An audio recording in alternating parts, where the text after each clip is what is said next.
I'm Mary Claire Bristois. I'm the founding executive director of the Technology and Applied Composition program at the San Francisco Conservatory of Music. Thanks for joining us today. I'm coming to you live from Zoom with my students, where we now study film scoring, video game music, and interactive audio. Today, we have a very special guest who's going to share his wisdom with us, Jonathan Mayer. Those out in the world might know Jonathan for his amazing skills as a composer and a producer. He worked at Sony PlayStation for over a decade. He helped found and establish our world famous Sony project that we do at SFCM. And he's produced big scores such as The Last of Us and Call of Duty in some of the best studios in the world. These days, he's developing workflows and managing producers and the facilities, amazing recording facilities he helped develop at Facebook.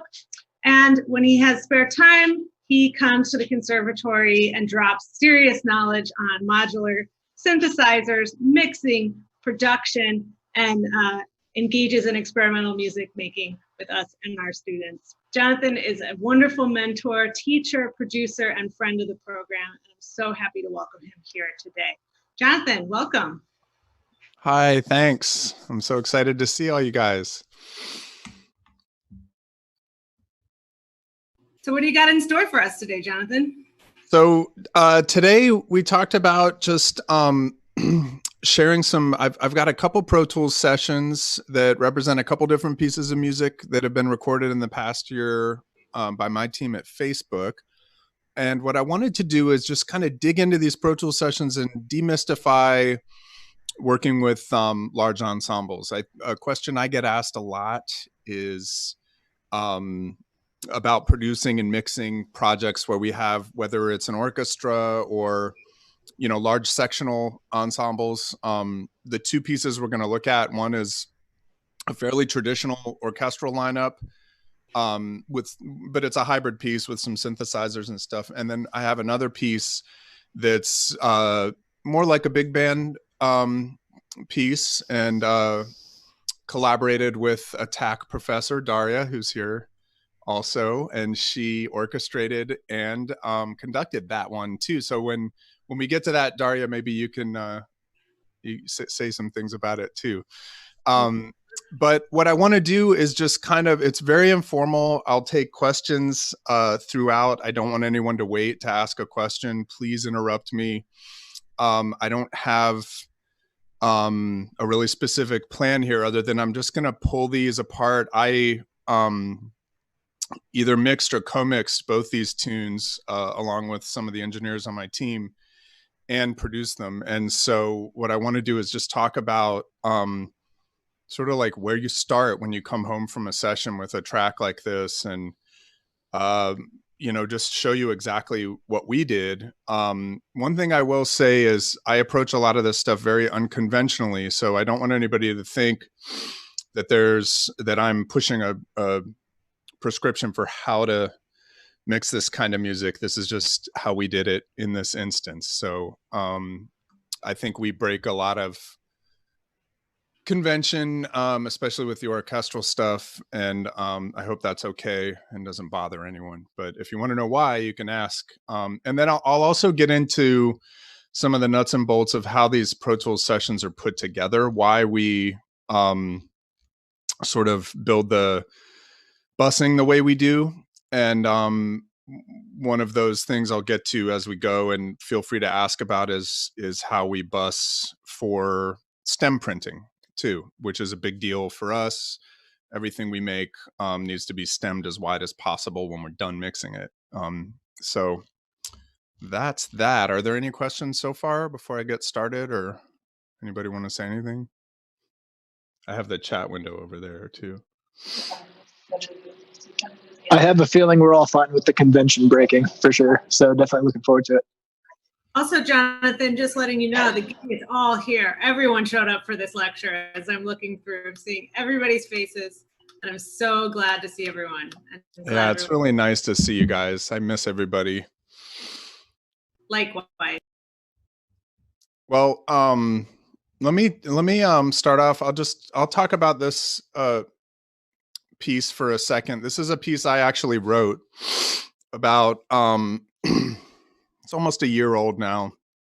It's called Total Perspective, as you can see here on the screen, which doesn't have any real significant meaning. The title doesn't. Just for fun, before I play you this, I wanted to talk about how this piece came into being, because it's kind of a fun story. And I have a couple clips I'm going to grab and pull into Pro Tools here while we're doing this. We were working on making some little sound IDs for a few products. And they were like mnemonic, like 4 or 5 note max little mnemonic things. And I had this piece that was roundly rejected right here. And let me make sure this is playing okay. No? Did my audio go away, Torrin? No, I'm not hearing it. That's interesting. You can hear that? Great.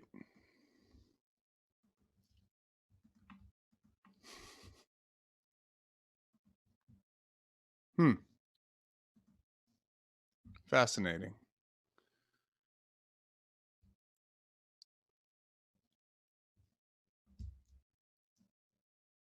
I can't hear any of you guys now. Yeah, actually, I didn't hear that. Okay. When you played that clip, I didn't hear it just now. Maybe you can try to play it again. Is something else below soloed? No.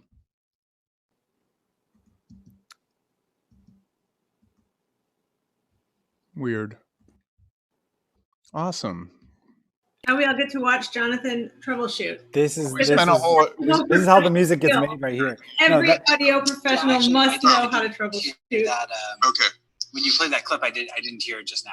Maybe you can... The audio preferences are correct. I'm wondering if you can play the entire session, Jonathan, as we were earlier, and see how that sounds. Oh, I see what's going on. Oh, this is a stupid mistake, actually. My track was in input. It's Pro Tools' fault, everybody. It's my fault. Okay, here we go.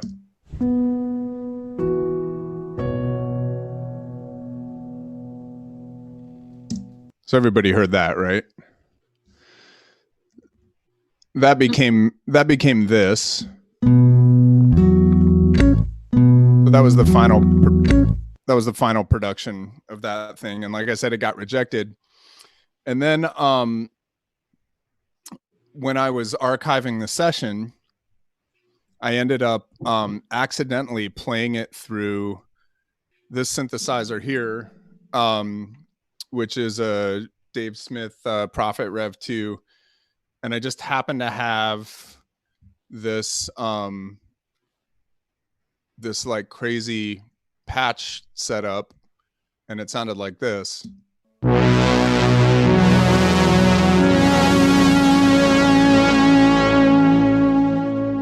And I was like, whoa, that's amazing. That's not even the same piece. So then I wrote this, and I don't know if everybody had a chance to listen to it. I'll play it through, and then we'll start going through the mix.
So my favorite thing about that is just how short of an idea that was. And when I when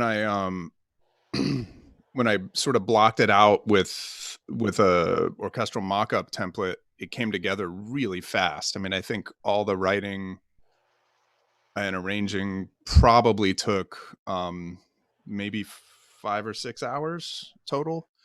And then getting the synths in there was probably another day of production. And then we had it orchestrated and recorded it. So this was recorded in Nashville in April of last year. And the band, I don't have the exact numbers in front of me, but I think it was about 35 or 36 string players and about 12. I can figure out how many brass players we had. But we had a decent sized brass and woodwind section, and then all of the harp was live, and then everything else you hear is either a sample or an analog synth recorded here. So we recorded this, as you can see, this is recorded in passes. So let me start from the top here. So the way I build my Pro Tools sessions for this kind of thing is I have a track at the very top that I print to. I prefer to do this than bouncing. It's more of a workflow thing than anything. I think there was a time years ago when a lot of us thought that there was a real sonic difference between the bounce function and printing a track in Pro Tools. I don't think that's a thing anymore.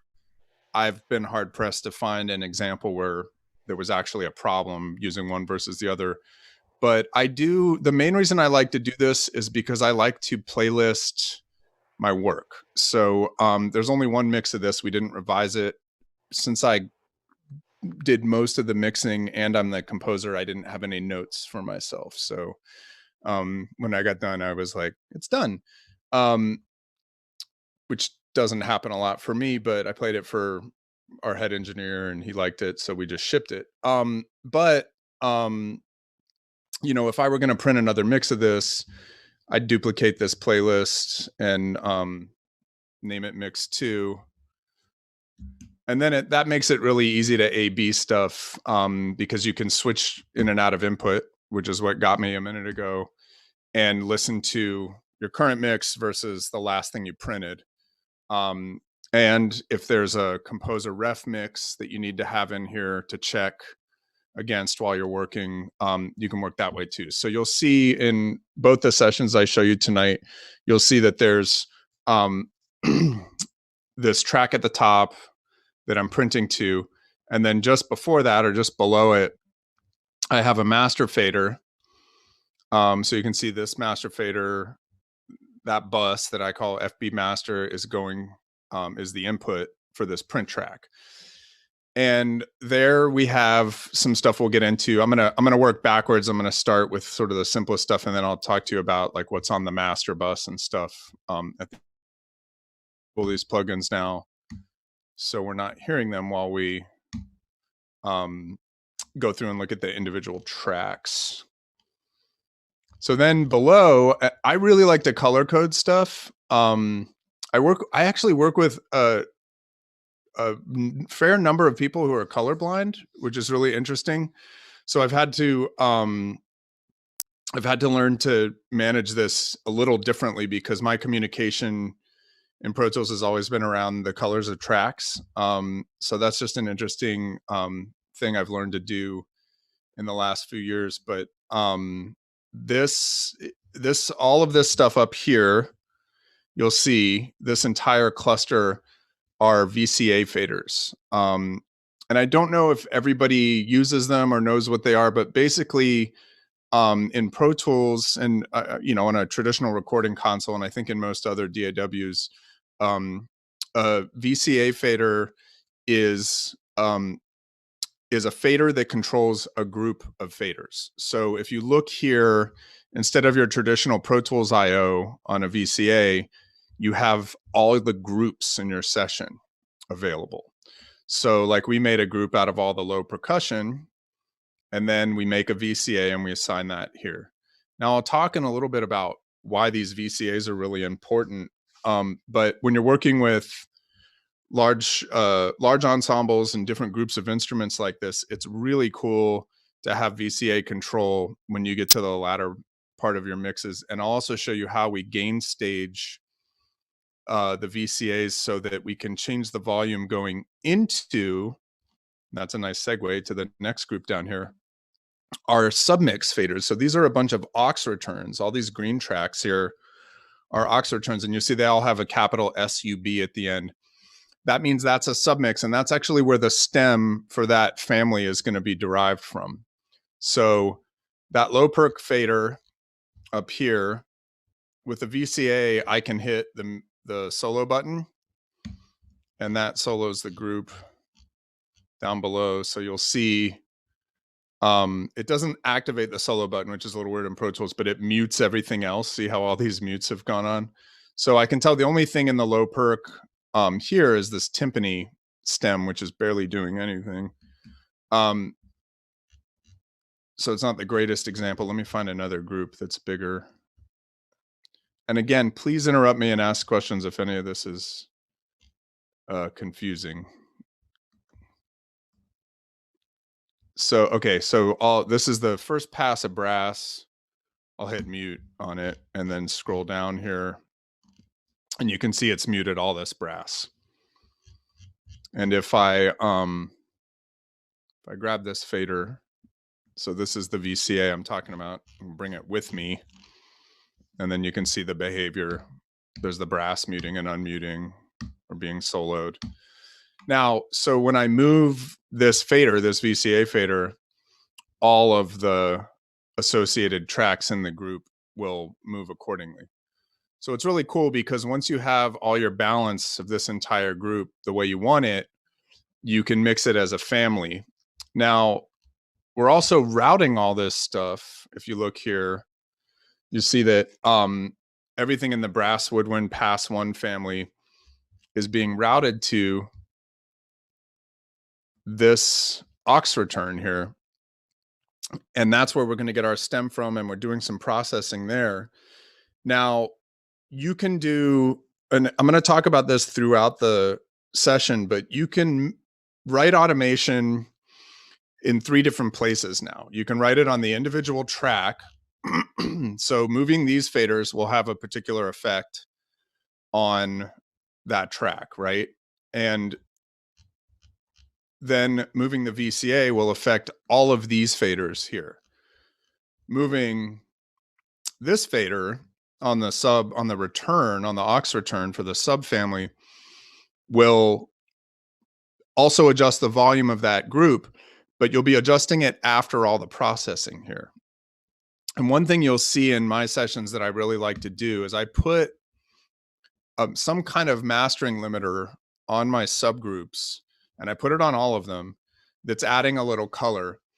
And when I ride the VCA versus the aux return, so I'm moving the fader that moves all the individual tracks in the group, their volume is changing as it goes into this limiter.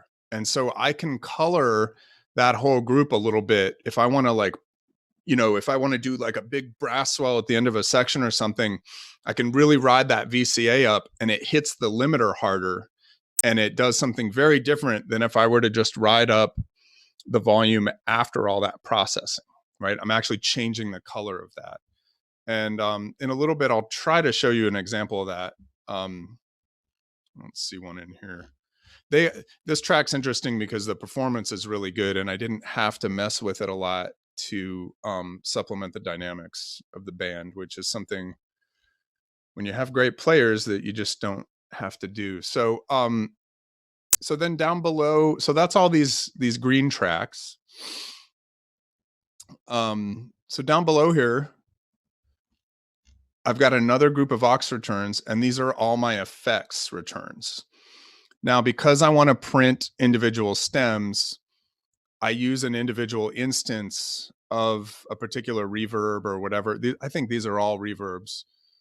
When we get to the other track, you'll see a menagerie of other types of effects returns. We're using echoes and stuff like that on that other track. But here, you'll see I've got a lot of redundant instances of reverbs, and that's, you know, I'm using Altiverb in a couple different places. The settings are probably different, but that's because I want to be able to print discrete stems and bake the reverb into the stem. So if you'll notice, the low percussion reverb here is going to that low percussion sub up above that we looked at, the green track here. So again, when I commit this track, I'm getting the reverb baked into it. When I come back from a recording session like this and I mix the first tune or two, this template gets pushed out to every song. So another aspect of this workflow is when I'm done mixing a song like this, I'll delete all the audio files, clear all the automation so that I just have this stuff set at its base setting, volume and panning wise. Leave all the plugins intact and save a template. And then I'll just import those settings on top of all the same tracks and all the other files from the session. And it speeds things up. So it might take me a full day of work to get one mix like this done. And then I can do 3 or 4 a day after that, barring any kind of weird hiccups. So it's a very quick way of working. So down below the reverbs, I've got my synth tracks, anything that wasn't part of the orchestral recording session here. And in this track in particular, it's not a lot of stuff. One thing I'll make this isn't a mixing comment, this is more of a production thing, but one thing, and I think a lot of us have talked about this before, but one thing I care a lot about is when you're blending synthesizers with orchestra is that you create space for each, and that you're not just using synths to do things that you're also using the orchestra to do, but that the synthesizers are other instruments in your ensemble. And it sounds like common sense, but I find that a lot of like orchestral and synthesizer hybrid music is kind of one or the other. Like it's not truly hybrid, and that even listening to a lot of film scores, watching movies and stuff, you hear a lot of stuff where it's like, oh, they just doubled the double bass lines with a low synth so that it would sound more modern or beefier. And I really struggle with that most of the time because it sort of negates both instruments. Like, now there are exceptions to that, and actually this tune has a great exception to that, because this synth that I showed you that gave me the idea for this song is doubling the brass, and that's very deliberate, because together that sound and the live brass make a sound that doesn't exist anywhere else. So that was a specific example of wanting to do that, but I was very careful going into it to sculpt the synthesizer so that it augmented the brass. It's adding that buzz, but it's literally just, for the most part, it's just the brass line throughout the tune. So that's, have a rule and then break it, I guess is the thing. But so here we have all these tracks. Now you'll notice most of these tracks don't have a lot of plugins and processing going on. And that's because I spent a lot of time getting those sounds the way I want them with my fake orchestra samples before I go to the stage. And I really like to, especially when there's any kind of groove or rhythm, I really like to encourage the players to listen to a little bit of the prelays, the synthesizer stuff, if they're willing, if it's not distracting or messing with their approach to the track. And there are exceptions to that. Like sometimes I'll do things with synthesizers that'll confuse pitch a little bit deliberately, and I don't want a string section listening to that while they're trying to record. But in this case, I wanted them to have nice clean tracks to work with. So the bass is the bass that's in here is a Moog subsequent 37.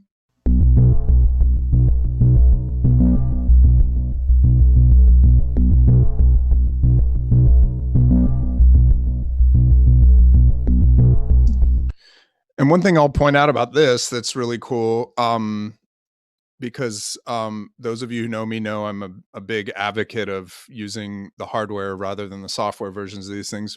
the main reason is just the sound, but also this is a performance. So I got this thing synced to my Pro Tools session, but I'm playing it. I'm using the arpeggiator on the synth, and I played the whole thing down. There was no MIDI track that was programmed in for this. And what's cool about that is the filter sweeps and stuff.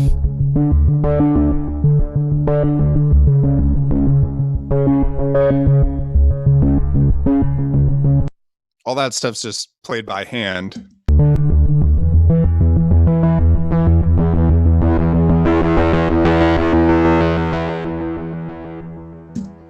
And that's just like cranking the distortion feedback on the filter at the end of that passage.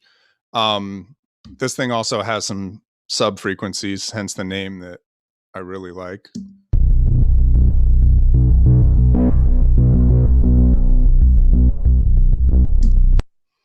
And you'll notice in the full track that that kind of, hopefully if we did this right, that lives in its own space, right? So there's not a tuba or something else down there trying to double that part, or there's none of that going on. So it's like, this is the synth line and it lives down there and it does its thing.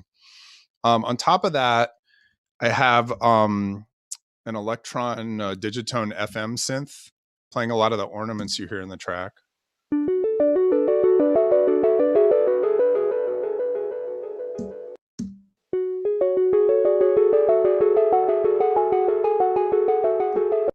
And in the middle kind of bridge section, it takes a little more of a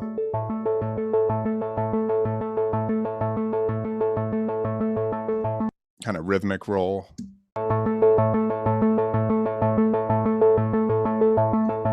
And that's another one where I did program that, but I programmed it in the sequencer on board the Digitone rather than in my DAW. Again, I just like to work that way. I actually have if any of you use Electron instruments and you want this, I made a spreadsheet that has the MIDI program change numbers for like every bank and pattern on an Electron device. And I just drop those on the timeline in Pro Tools. So I'll program it all into the Electron and then just play the thing down and record it. And that's cool because I can do a bunch of knob tweaking and stuff in real time.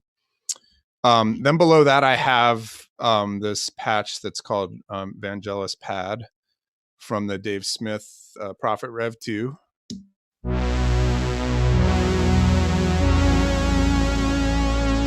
And that's the featured of the piece in my mind. And I really cranked it up here at the end. You can see in the waveform.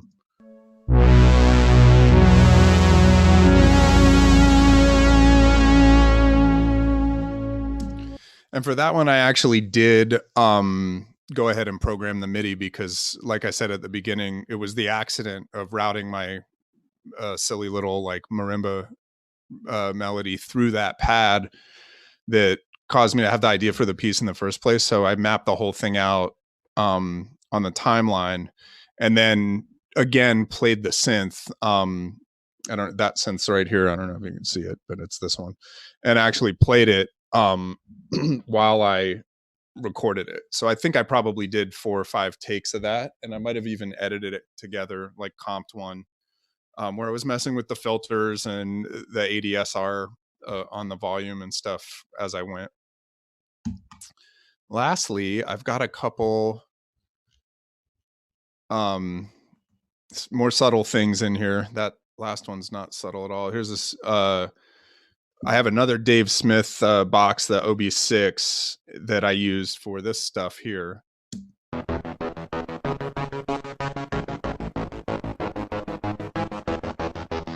And I'm going to play that and unsolo it because that's one of those things that's kind of, when I talk about mixing, I talk a lot about thinking of it. I think of all my mixes visually. And so there's like a painting, you know, you've got like foreground, midground, background stuff.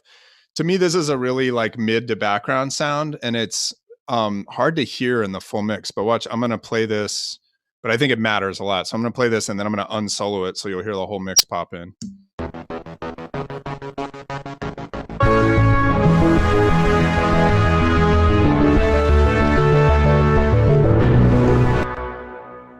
And so that thing to me was super essential in the mix, but again, pretty subtle. And I think if I remember correctly, when we were pre-mixing this for the stage, I kept turning that down. And so you can see I printed it not super hot. I have a MIDI piano in here.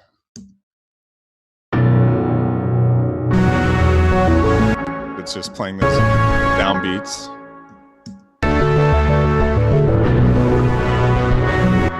So that's really just a percussion part. And then below that, you'll see these were my temp mock-up stems. So I always keep those in the mix session, especially if it's not my music, if it's another composer and I'm mixing, because frequently you'll get asked to feather these in or even feature them if there's something that either the orchestra didn't play exactly the same, or if the blend of sampled stuff isn't quite reflected in the final thing.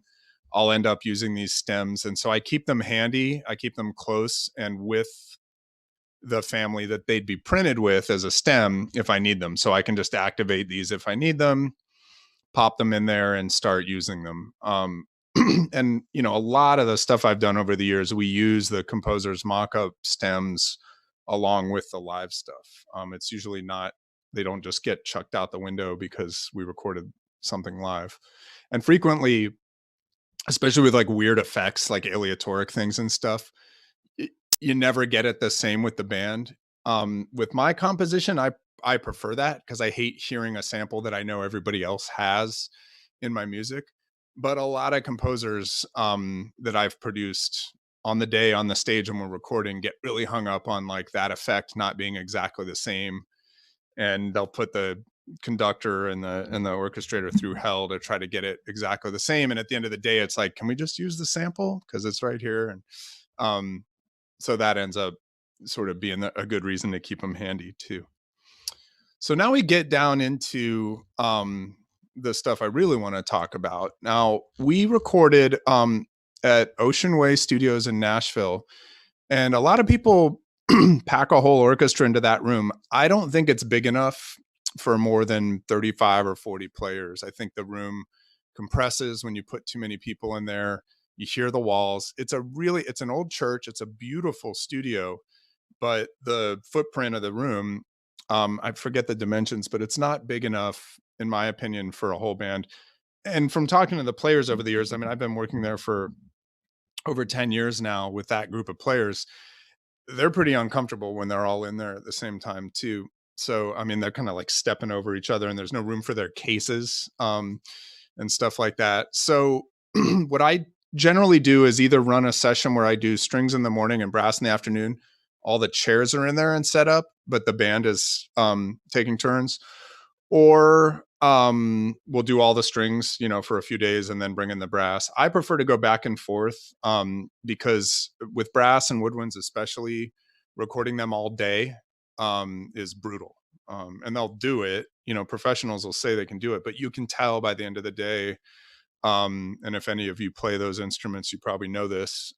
Their lips are just shot. And especially if you're doing, like if you're producing a game score, you're probably recording a lot of action music, and it's hard. So I like to split them up and go back and forth. Plus, for me in the control room, it's just a little more interesting, and you can hear pieces of music come together a little more quickly that way. Excuse me. So we recorded the brass and woodwinds in this configuration. I'll show you where all these mics are. I'll describe where they are in the room. So we have a traditional what's called a decatry, which is basically just above and behind the conductor in that room, and it's a LCR setup. So we've got a left, center, and a right mic. I believe for this session we were using Neumann M50s, which are beautiful large diaphragm tube mics on the tree. And traditionally, that's the main thrust of an orchestra recording. And a lot of times when I sit down with these tracks, I like to listen to the tree first. And like when we're editing and comping everything, that's usually just what I'm listening to. So I'm going to turn off all my plugins here on the brass and just let you hear the tree real quick. Let me see if I've got volume automation here. I'll just put some in. Okay, so now I'm going to turn the automation off. Oops. Okay.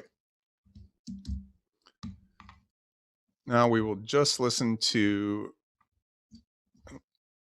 hang on. My solo mode is now latch. Okay. That's the whole brass family.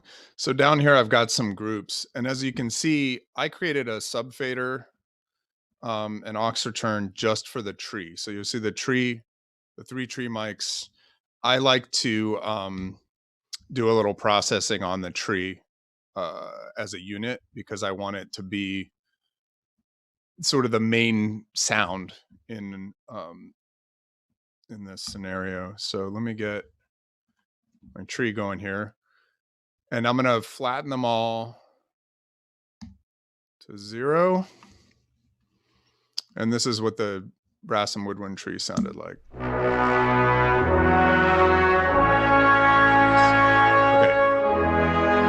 Sorry, I had reverb and my processing on the side there. Okay, so this is dry.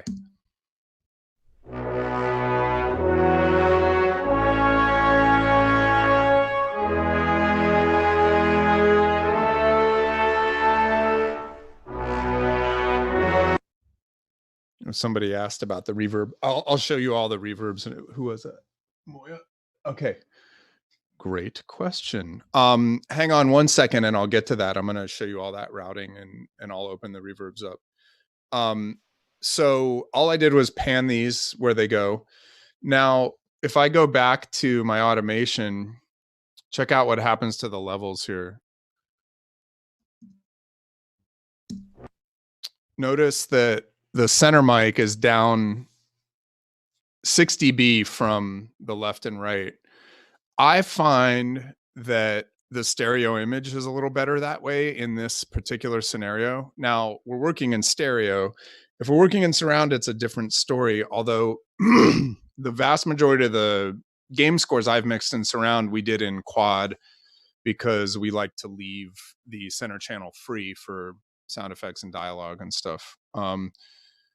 Film convention puts a little more stuff in the center channel. So that center mic becomes a little more useful.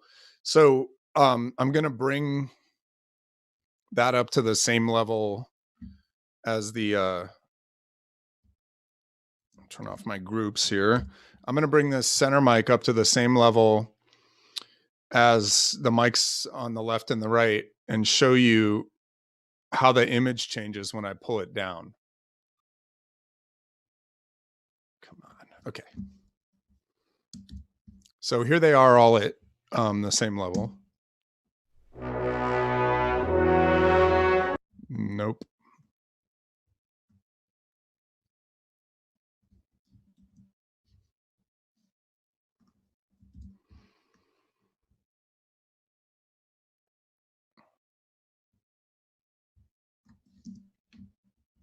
Okay. Why?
Sorry.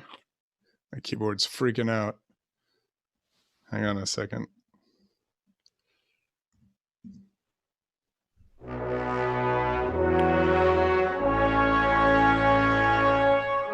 Okay. Now I'm going to play it one more time and just pull it down. I'm going to use a different section.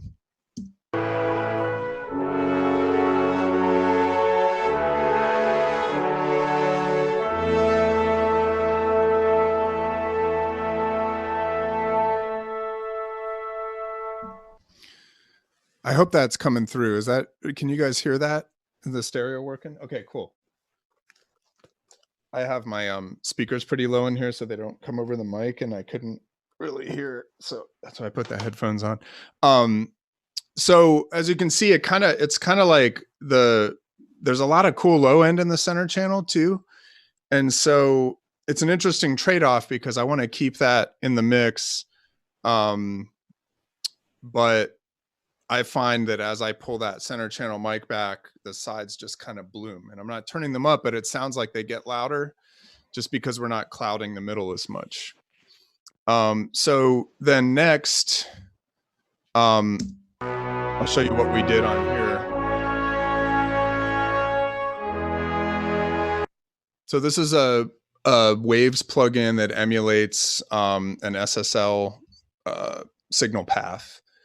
And so if you look what we're doing, and I have to remember what we did here, but we're doing a fair amount of EQ, but it's all pretty subtle, right? So we're boosting on a bell curve, we're boosting just below 2K in the highs to just brighten this up a little bit. And then we're cutting this around 850 Hertz, which is probably getting some woofiness out. So I'm going to copy these settings and then I'll paste them back after I mess with it. And then as you can see, there's probably a little compression going on here too. So I'm going to play this and I'm going to mess with these EQ settings and show you what we decided to do. So what I'll do is I'll crank up this high frequency here. I'll just crank them up each one at a time so you can hear what we were going for. And then I'll put them back where they are. So here the low mid is a cut and everything else is a boost. This is a really slight boost here. It's half a dB. So check it out while I play.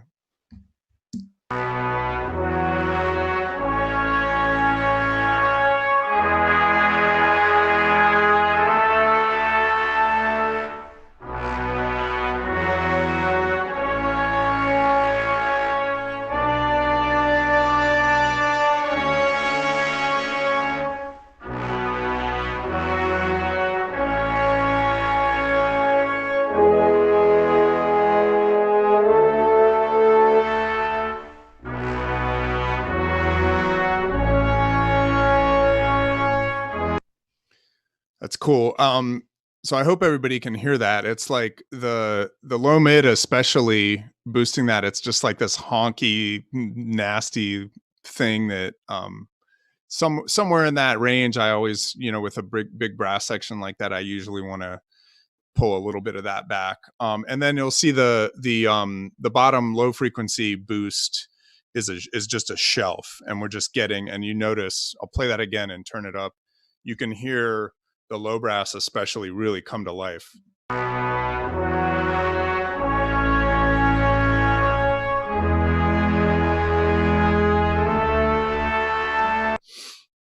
And then this compression's pretty subtle, but just kind of glues it all together. So let's talk about the reverb. So then we add a little reverb here. Here's what that sounds like.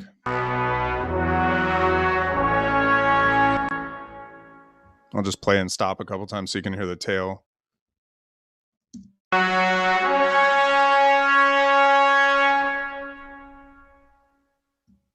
This is with the reverb.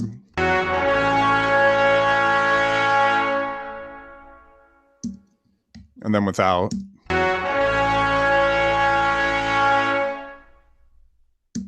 It's a pretty huge difference. And that's a pretty live room, but it's just not that big. So the reverb tail is not that long. So if I go up here, this is the reverb on the tree. It's Altiverb's Mechanics Hall.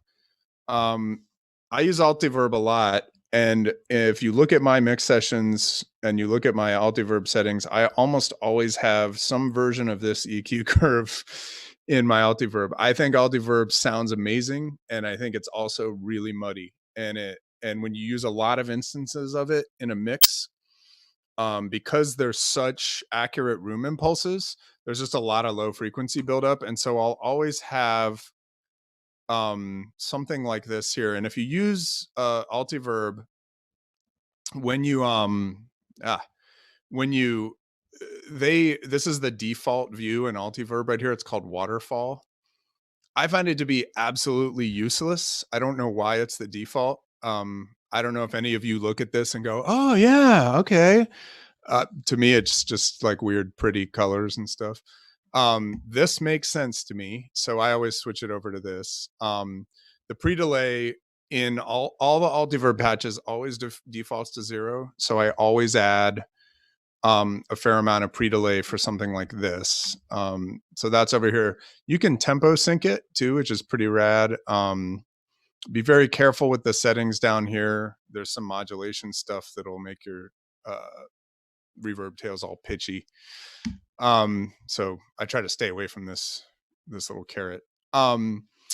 And the EQ is accessed over here. So this curve, you can click and drag on stuff, but if you want to be more accurate, you just click on this EQ, and then you've got your frequency. So you'll see at 240, I'm cutting 4 dB out with the widest Q it'll give me. So I'm all the low mids I'm going after in this reverb. Real quick, I'll play it for you and turn the EQ off, and you can just see if you can hear the difference. It might be too subtle, but I'll try it.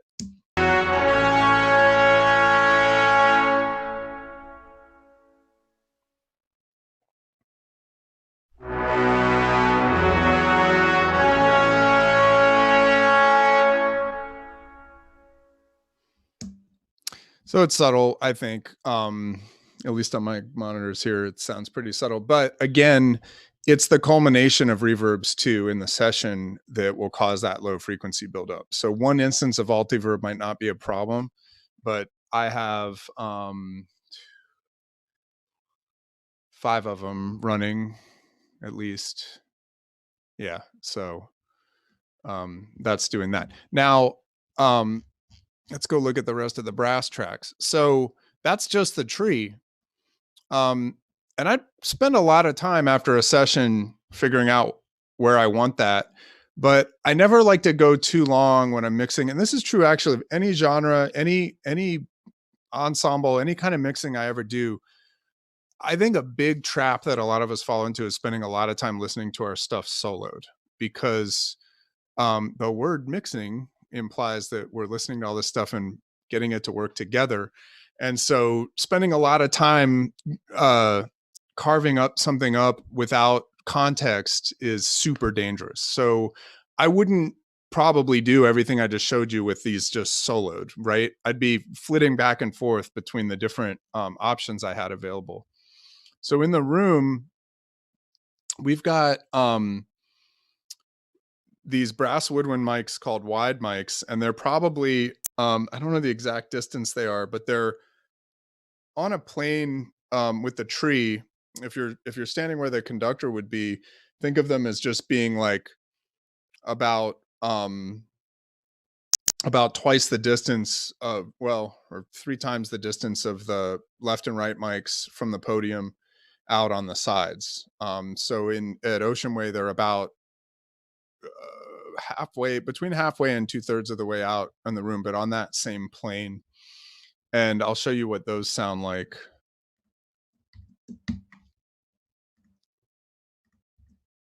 And this is a stereo pair.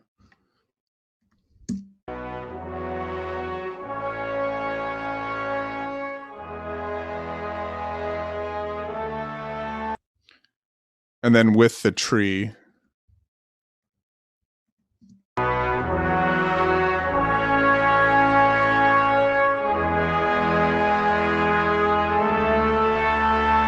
So I'll just play it and take that in and out a couple times.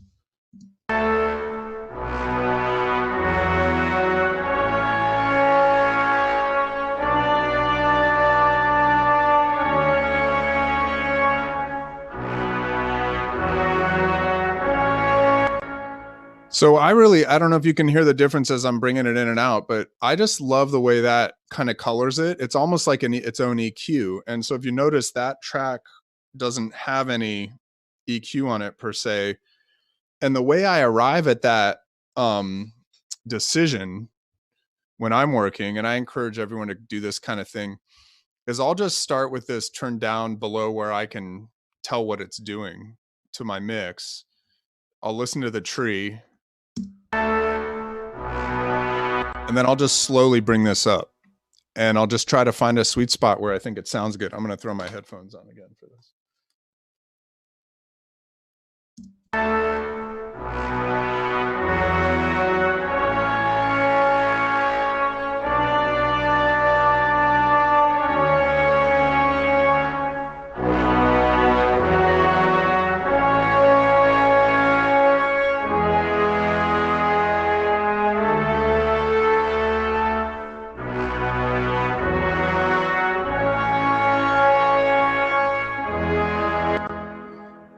So I don't know if you can hear that. To me, it sounds really subtle, and mostly it's adding a lot of air, which is what it's supposed to do.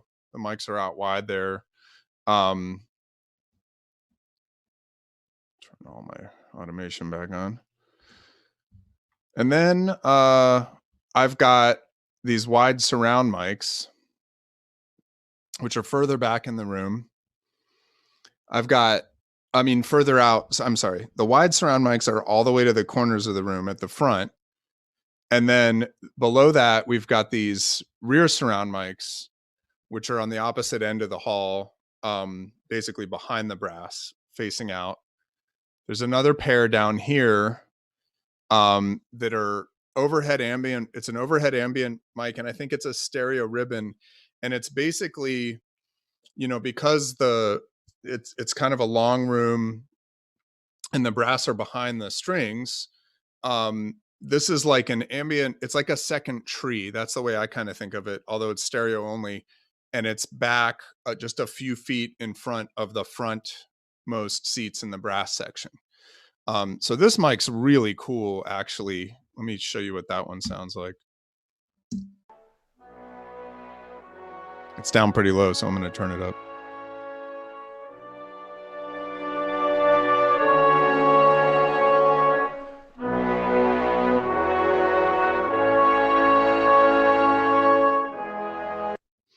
It adds a lot of color. We keep it low in the mix because it'll give you too much presence. If you want a natural sound, you don't want your brass to sound like they're right on the mic. Like they sit where they sit for a reason in an orchestral arrangement. And, for various purposes, we'll move them around in the room if we really want them to be more or less present rather than try to rely on a mic. But in a pinch, in a mixing situation, this is one of the options. You have to like ride this thing up and get more presence from the brass too. Here are the surround mics real quick. These are the front surrounds.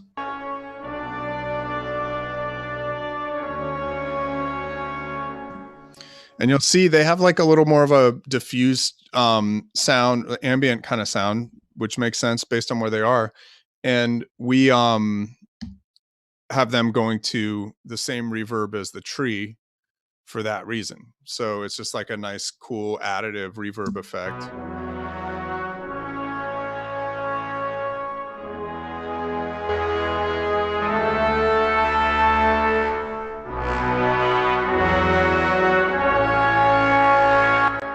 And then I'll bring in the rear surrounds too.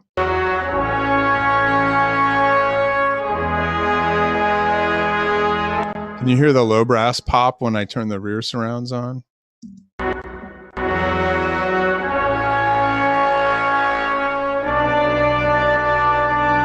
Like I feel like that rear surround mic is mostly bass trombone, which is cool.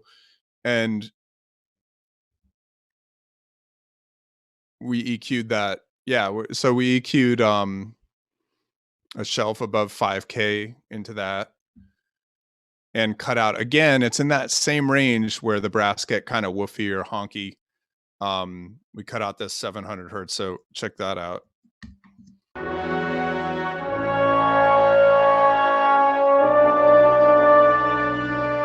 Like, nobody likes that sound.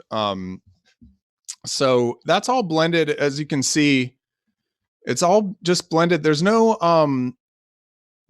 like hard science to this, I don't think. I mean, it's all just blended by ear. And that technique I showed you where you just, you take the next set of mics you're comparing and you bring it up slowly, kind of find a spot where it works. What you want to be really mindful of is that things aren't detracting from the sound. And if they are, you either EQ them. When you have a larger ensemble recording like this, never be afraid to throw out a pair of mics too. We've got all these mics. And if you're like sitting there fighting with your rear surrounds and you're like, they kind of muddy things up, or they collapse the image, toss them. You don't need them. And you'll see when we get to the strings, actually, we don't use the same collection of mics for the strings that we do for the brass. I mean, the same mics are set up in the room, but we balance them a lot differently. So then real quick, lastly on the brass, and I want to move on to the strings, we get into the spot mics. So in the case of the brass, every player you'll see has a close mic on them. So this is the first flute.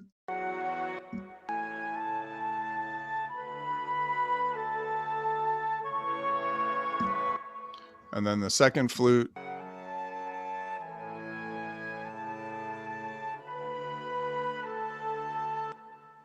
The oboe.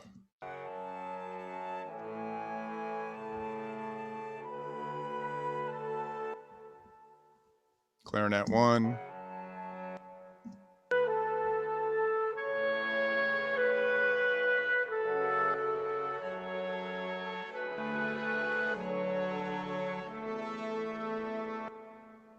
Those are all the clarinets. There's a bassoon mic.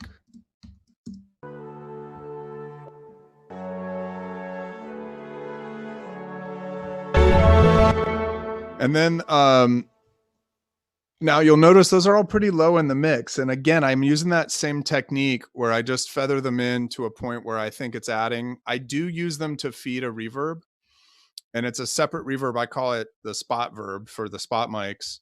And I've got a different setting on there. I'm using Liquid Sonic's Seventh Heaven, which is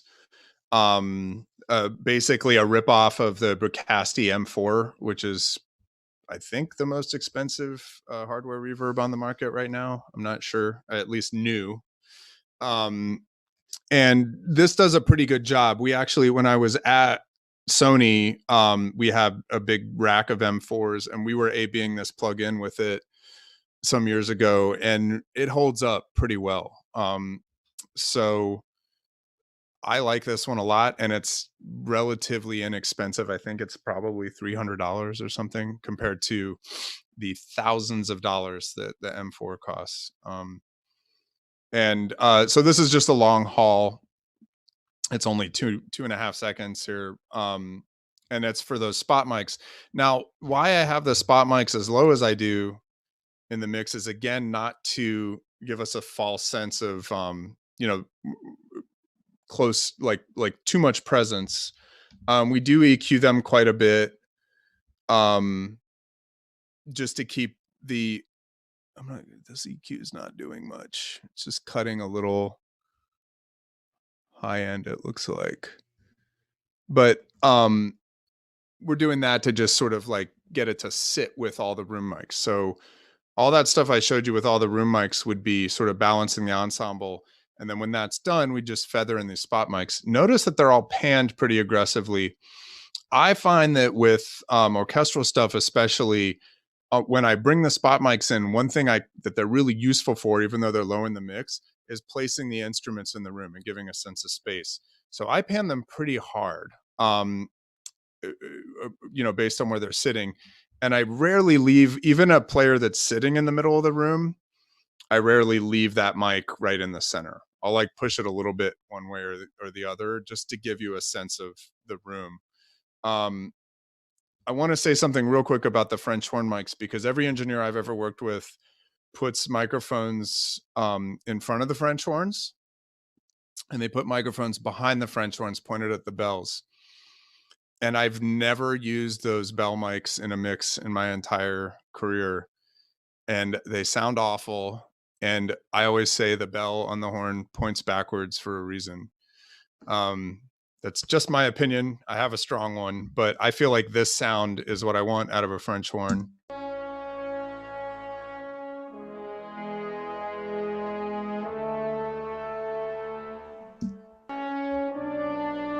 And here I will activate these just for the sheer horror of it. And let's see what they sound like. They're up too loud. So there's that.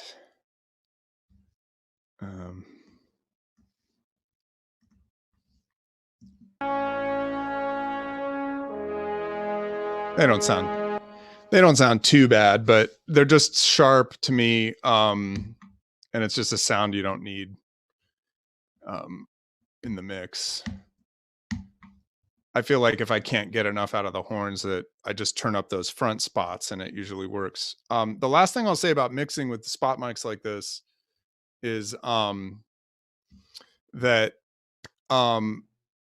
when you're at the stage where you're writing automation and you're actually like finishing your mix, you'll find that subtle moves, if you've got this type of balance. Now, if you have a very different balance, this won't apply. But if you've got a balance where it's like really room heavy, and then you're riding the spot mics to try to get an effect, or to like really hear that line in the flute solo or whatever, you'll notice that what you think of as a normal move, you know, if you're riding like a vocal in a traditional pop mix or something and you push it a couple dB, that's a lot, right? You hear the change. With these, you have to go really big. So don't be scared to write like a 6 dB swell into a spot mic. You really have to mix it with a lot of movement in there. Quite a few of the scores I did at PlayStation the last few years I was there, we worked with a mix engineer named Alan Meyerson, and he mixes all of Zimmer's scores and works with dozens of other big name film composers. And he would mix with us on the scores we worked on with him. And so he wasn't always driving. And he had like, I felt like a catchphrase where just frequently we'd just hear him in the room go, "No small moves, no small moves," whenever we were writing automation on something. And he's right. Little tiny moves on these spot mics are just a waste. So feel free to push them around a lot. And again, you'll get, you know, it's not something you can do subtly and really hear. I'm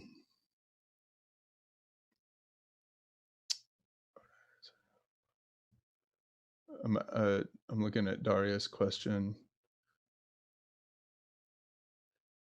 So Daria, are you asking if you're saying would I apply that same level of panning? Is that the question? Yes, I'm asking, like you said that you would hardly pan spot mics. So if you, for example, don't have live orchestra, how would you deal with panning, like just mock-up instruments? Just virtual. It depends on the library. I mean, I like the Spitfire stuff primarily. That's like my go-to, and they're panned pretty well. And so I find that it's more about, you know, they have in the contact player, they have the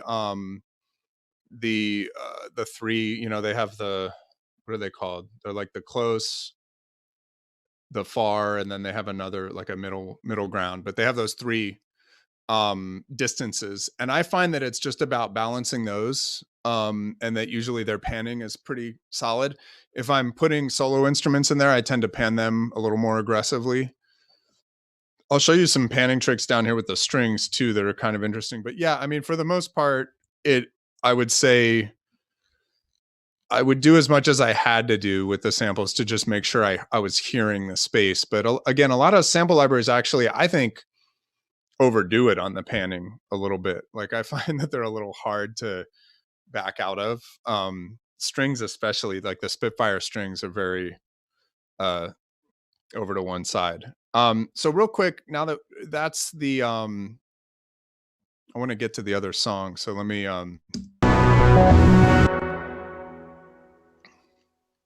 it's funny. We've been doing everything virtually, my team at Facebook, since we all got sent home. And what's funny about it is at Facebook, we like conference rooms are at a premium because so many people work there. And so when you have an ending to a meeting, it always ends like right on time. And what I find now that we're doing all this video conference based stuff is that I just talk way too much. So sorry, I just looked at the time and was like, whoa, I got to move faster. Because we don't get kicked out of rooms anymore. So we just sit here and like, we'll book a meeting for an hour, and then like 2 hours into it, everybody will be like, oh crap. So anyway, so we're still listening to the brass. I'm going to bring the groups back and just solo the brass. And I'm just going to show you what we put on the sub mix of the brass here.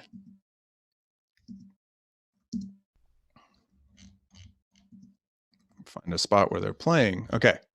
So I've got, let's see, I've got all these goodies and a tape machine.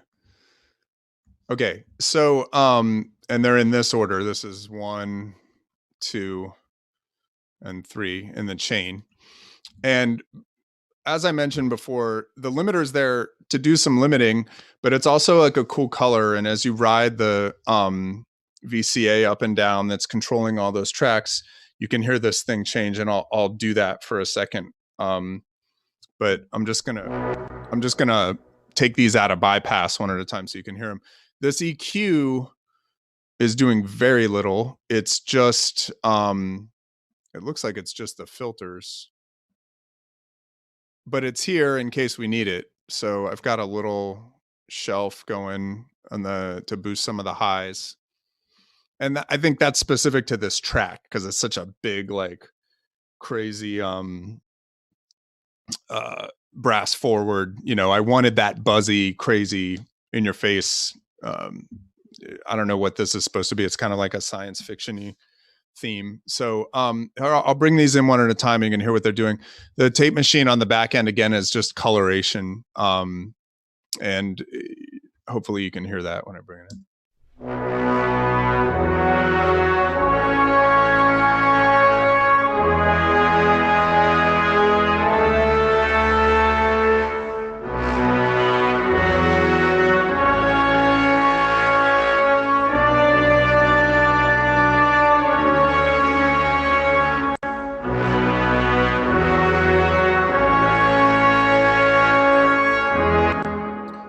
So I really liked what this Ampex plugin's doing. This is a UAD plugin. And if you can hear the way it's warming it up without adding any mud, notice this this parametric cut on the EQ is right at 800 hertz, which clearly I have a thing about because we're cutting it all over the place from this brass section. But let me play that one more time, and I'm going to just pop this tape emulator in and out. It's out right now. So.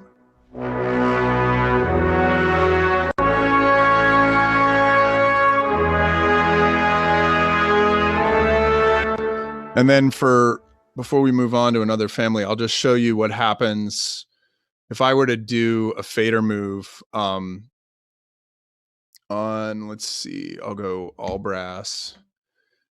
Here on the VCA level, you can hear how, again, the two things I'm differentiating between, and let me know if this is still unclear to anyone, is the difference between the VCA moving all those faders in the family as they feed this chain of plugins versus riding the signal after this chain of plugins up and down. Both are useful, but this will really affect the color a little bit. Should.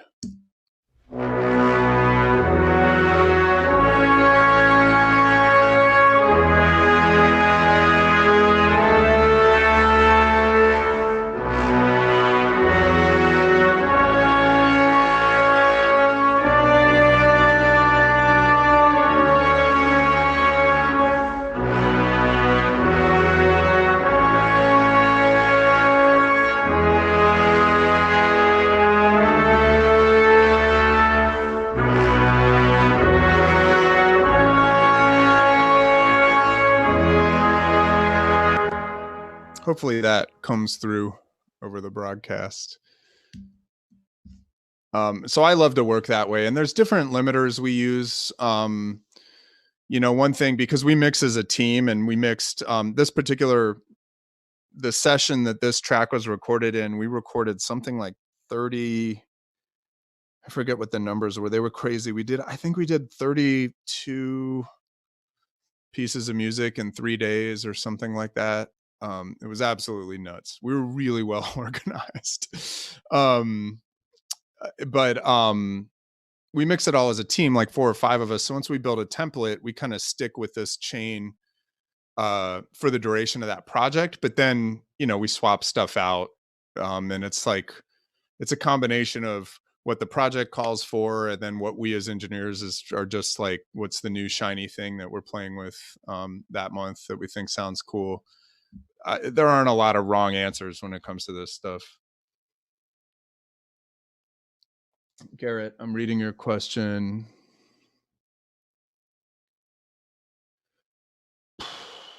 That's a great question.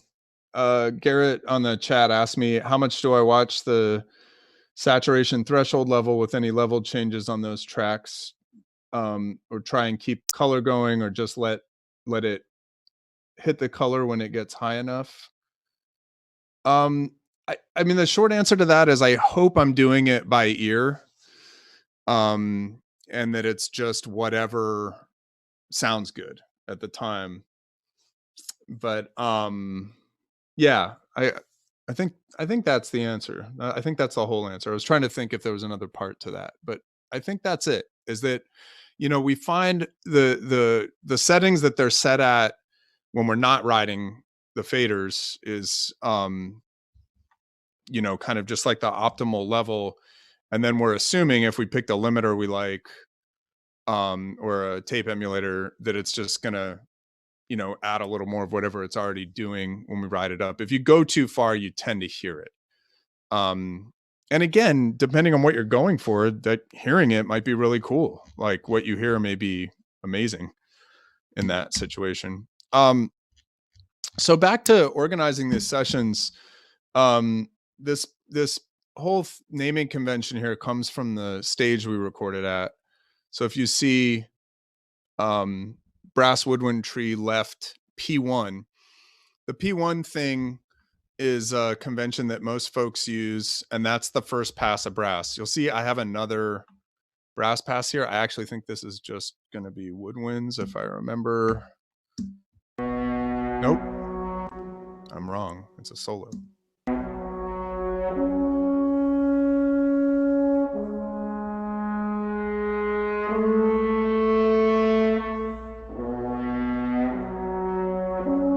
So that was just a choice I made production wise to get that on its own, just so I could manipulate it. And if you notice, it's a little wetter than the brass proper.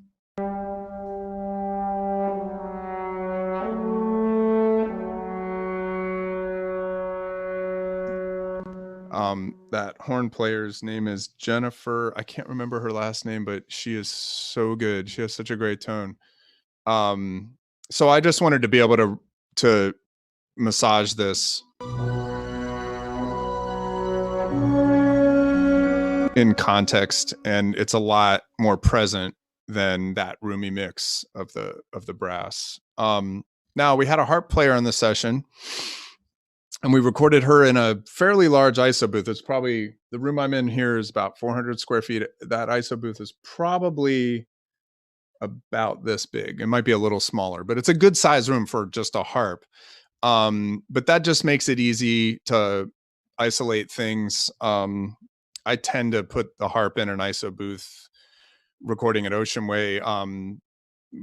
When I've recorded in London at Air Studios or Abbey Road, we isolate the harp when we can. It makes mixing it fun. So the harp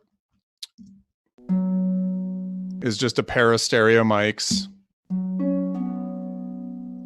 panned hard, and they're kind of high and low on the harp.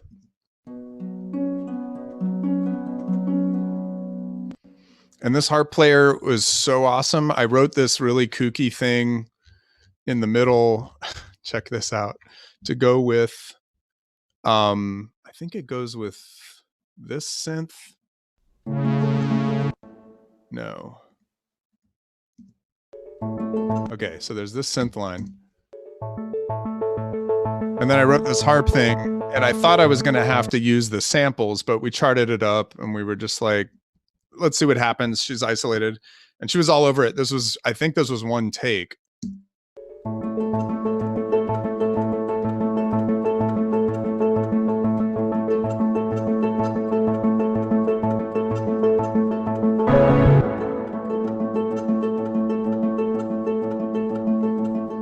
But I was just super stoked on the timing of that.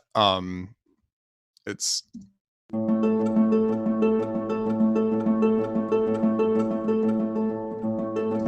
so on these spot mics on the harp, yeah, and you can see there's no edits here either.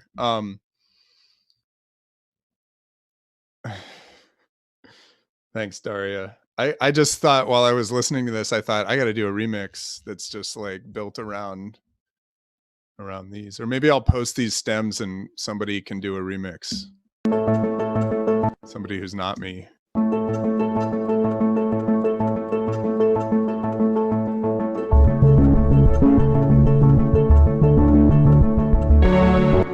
I'll share those. Those are fun stems. So the harp, if you notice the spot mics, we don't have any, oh, I'm reading this now too. Oh, that's cool, Mary Claire. You have a harpist on the team. Right on. The whole thing that blows my mind with harp is the pedals. Like I'm still to this day, I'm like super baffled. This harpist in particular in Nashville, there were a bunch of tracks that the orchestrator put breaks in for pedal changes, and she was like, I don't need to stop, and was just like doing all this crazy stuff. And I love it in the recording when you hear the pedals moving. She's pretty good about hiding it, but so Sorry, writing for harp. In grad school, I told my teacher I wanted to write a piece for harp and flute. And he was like, why do you want to write for harp? I was like, well, because it's so beautiful. And he's like, a word of advice about writing for harp. And I said, what? And he said, just don't. It's too good. So shout out to Mark Lowenstein. I haven't forgotten that conversation, and I still don't know how to write for harp. So thank you. Yeah, I mean, I feel like the good ones deal with it in the session and it all works out. So the harp spot mics didn't have any processing on them. We are sending them through a reverb, and you can hear it here.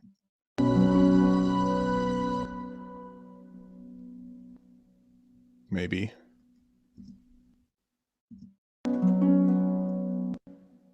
It's not too. Yeah, it's relatively short. Let's see what it is. I don't remember. Oops. Yellow. That's Altiverb. If you're familiar with Altiverb, this is the default patch, and it's like by far the best algorithm they have in here. And you'll see I'm doing my EQ thing again over here. But it's not super long. And then here are the things, again, I'll just show you what we put on the harp chain, and I'll unbypass them as we go, and you can hear what they're doing. Same limiter, excuse me. This Waves hybrid compressor,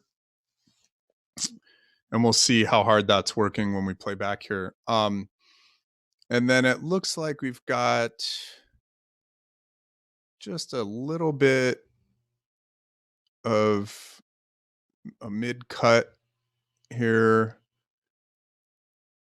and cutting the highs a little on one side. That's really it. And this is very subtle stuff. So let's check it out. I'll put it in the groove section here.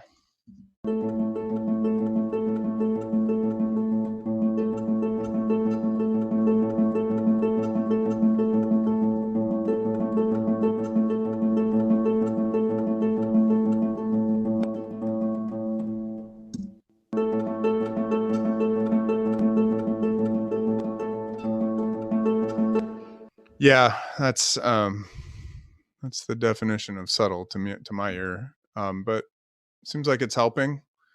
The compressor's really not doing much at all.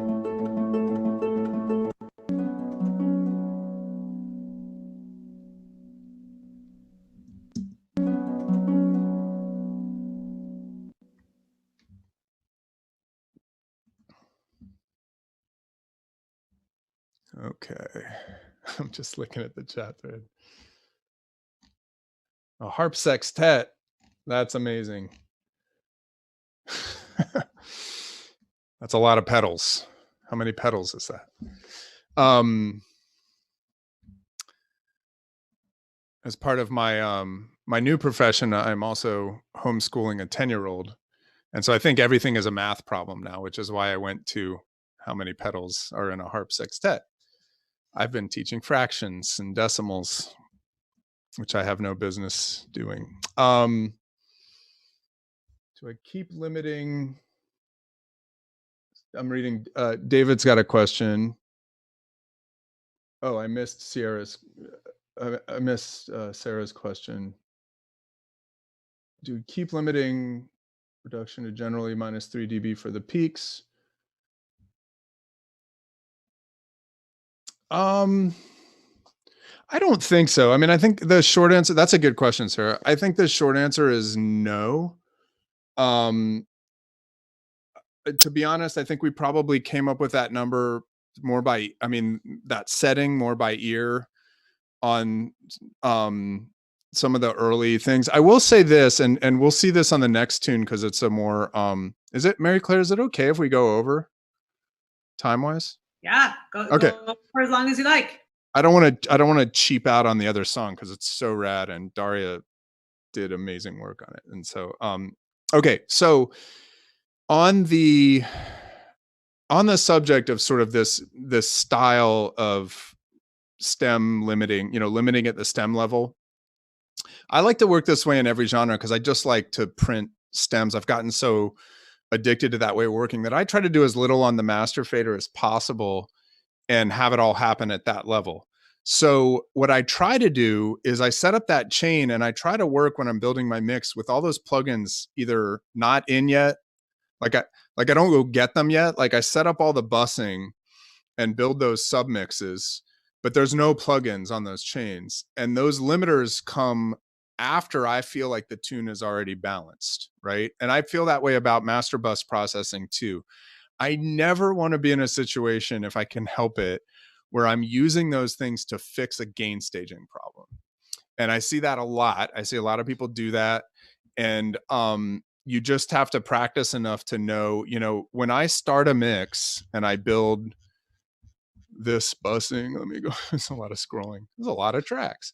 And I get, what I usually do is you click on this button here that brings up the individual fader. I bring up my, oops, sorry, that's my print track. I bring up my master fader and see, I've got all those plugins disabled.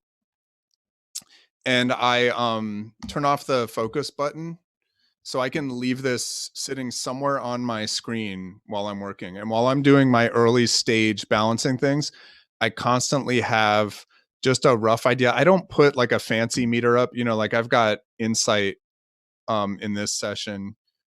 Knowing the room you're working in and knowing how whatever level your monitors are, I've got a monitor controller over here to my left, and I know in what position that, and then there are a pair of Dyne Audios mounted on the wall behind my screen, and I know in what position sort of sorry to interrupt. Do you keep it around like -24 ish?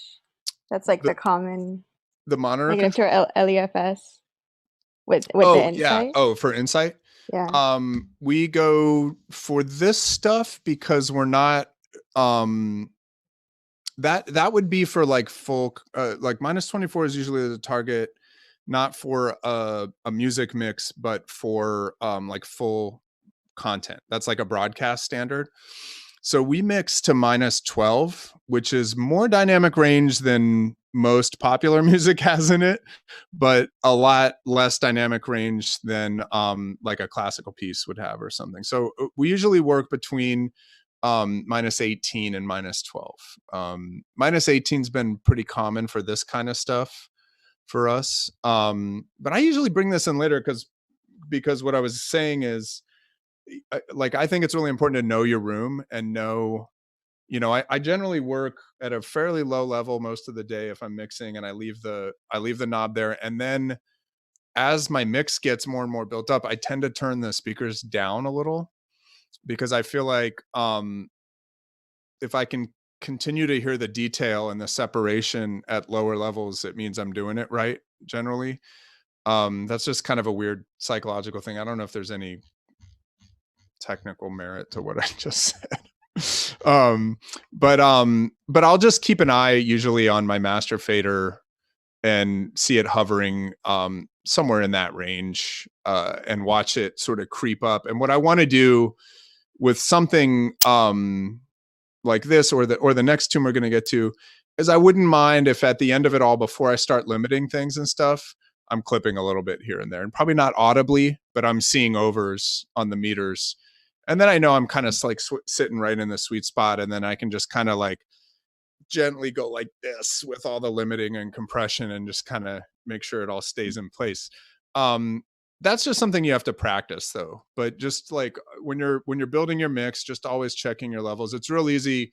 Like I said earlier, if you're soloing stuff and you're not listening in context, it's real easy to get stuff like really out of whack and then have to spend a lot of time reining it back in. But I like to bring in anything that's doing that kind of work, limiting compression, even like group level EQ and stuff, as late in the process as possible.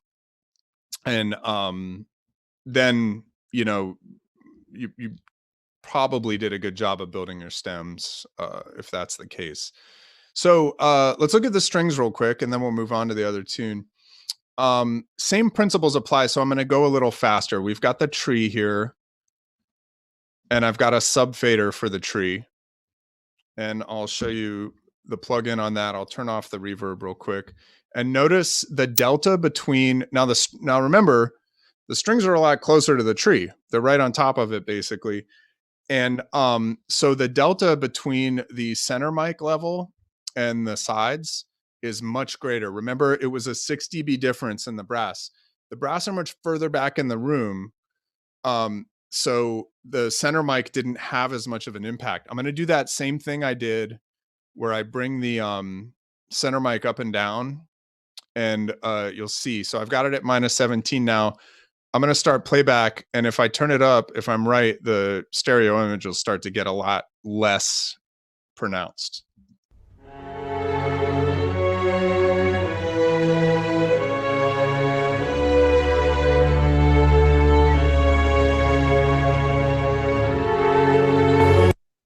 Sorry, forgot to turn off my groups. One more time.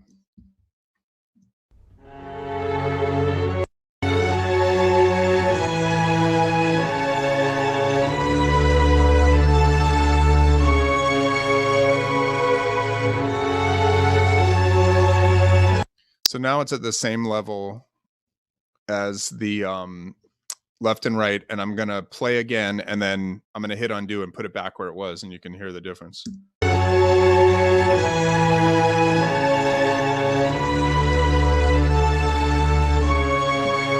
And the only way I can describe, I mean, I can technically describe what's happening there, where it's like, you know, there's less information cluttering up the middle and you pull it back. But the feeling I get when I do that is like, it just like feels like the whole thing just kind of opens up and relaxes a little bit. Now, again, that center mic does have a lot of good low frequency information in it. So that's something I just manage as I select the other things. So now if you check this out, we're boosting everything above 10K by 4 dB on this tree. And we're cutting at 3K pretty dramatically, 4 dB. And then we're also pushing up 50 hertz as a peak, not as a shelf. And I think some of that might be compensating for what we lost with the center channel. So if I remember correctly. So I'm going to just pop this EQ in and out while I'm playing, and then I'll bring the reverb in.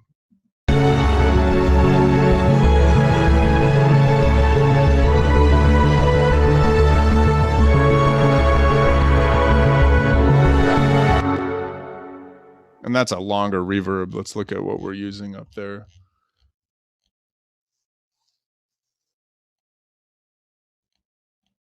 Just checking the, okay. You guys are just chatting with each other. That's good. I'm not missing anything. Let's see. The string verb is another altiverb. Oh, and I was playing with the positioner, which I'll show you real quick in altiverb. Do you guys use altiverb? Is it in the labs or anything? It's in the labs. Okay. So I'm doing my same EQ cut. I'm using the same hall that I was on the brass. No, it's not in the labs, in the studios. Okay. This positioner is really cool. I just copied my settings so I don't lose this, but you turn this on and then you can actually mess with where your reverb's coming from in the stereo field.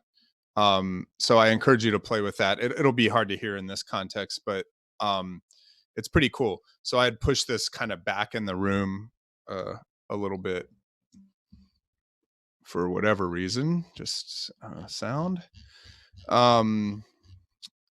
Okay, so that's our tree. Now check it out. True to form, I had mentioned before that we don't use all the mics, and these surround mics, the wide surrounds, are inactive on the string pass, so we didn't use them. But the mid-wide, the wides that are in between are in there. So I'll show you what those are adding to the tree mix.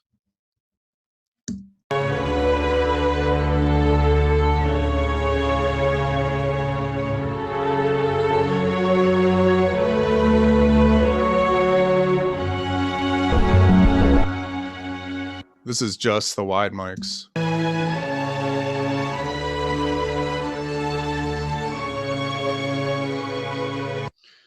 Okay, so the wide mics are louder in this mix than the tree, and if you're hearing this the way I am, they sound better than the tree to me. And so we made that decision, obviously, when we were putting this mix together. So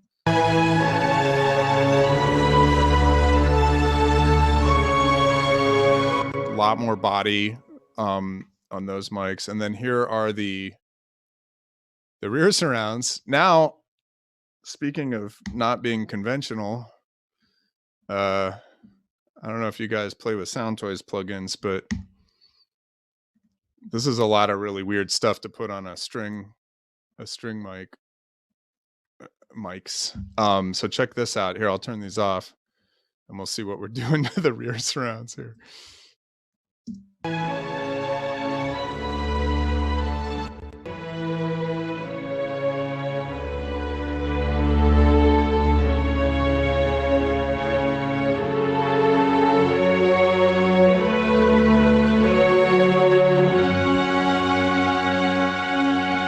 So that's cool. I mean, that's adding some grit and quite a bit of body to the string. So here, I'll put this back where it was volume wise, and I'll pop it in and out while I'm playing the string blend with the other room mics here. I think that one's really happening.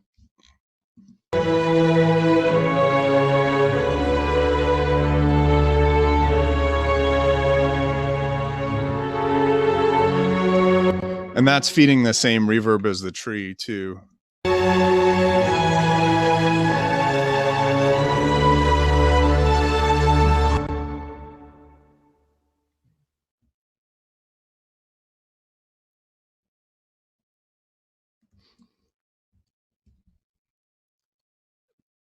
I agree, Torin.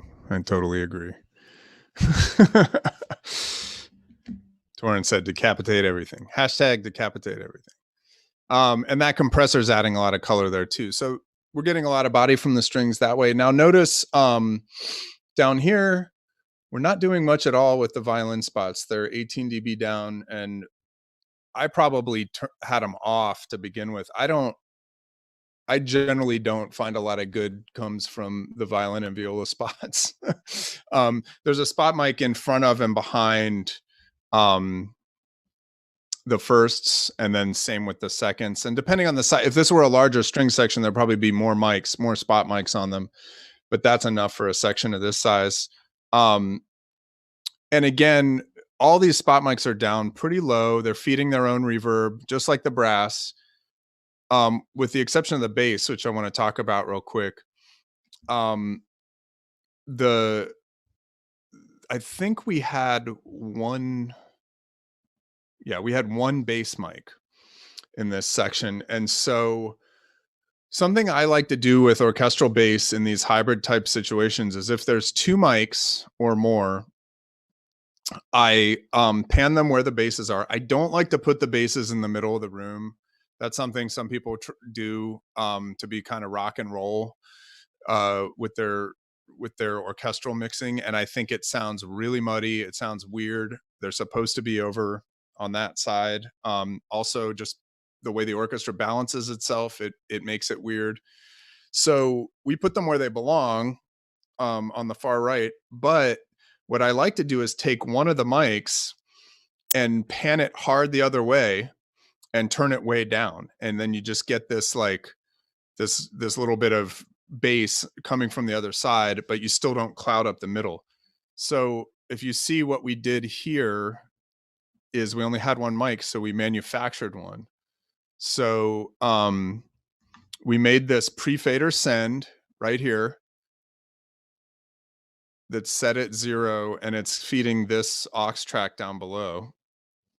And so this is the bass track. We're boosting the high end a lot here.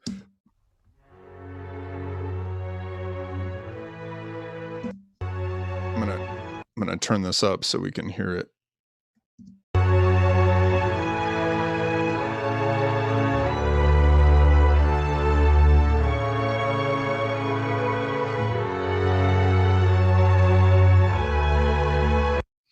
So it's pretty subtle and there's a lot of bleed there, but check this out. So we made this supplemental track.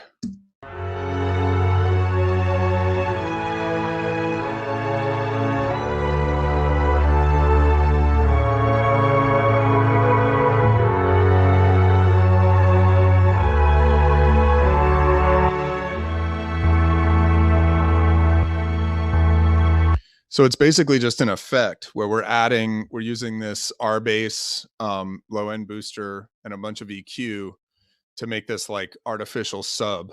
And it sounds like this on its own. I'll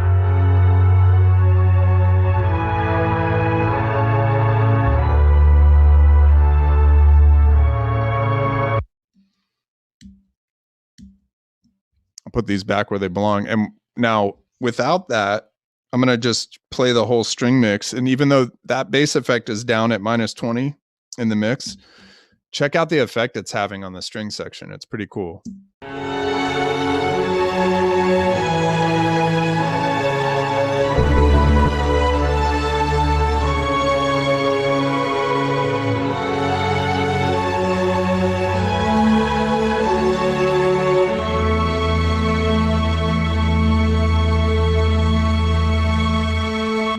Hopefully you guys can hear that. And on my speakers, it's super dramatic, like when you take it in and out. So that's just nice to get a little bit of that sort of hyper realistic. I almost said unrealistic, but like hyper realistic low end.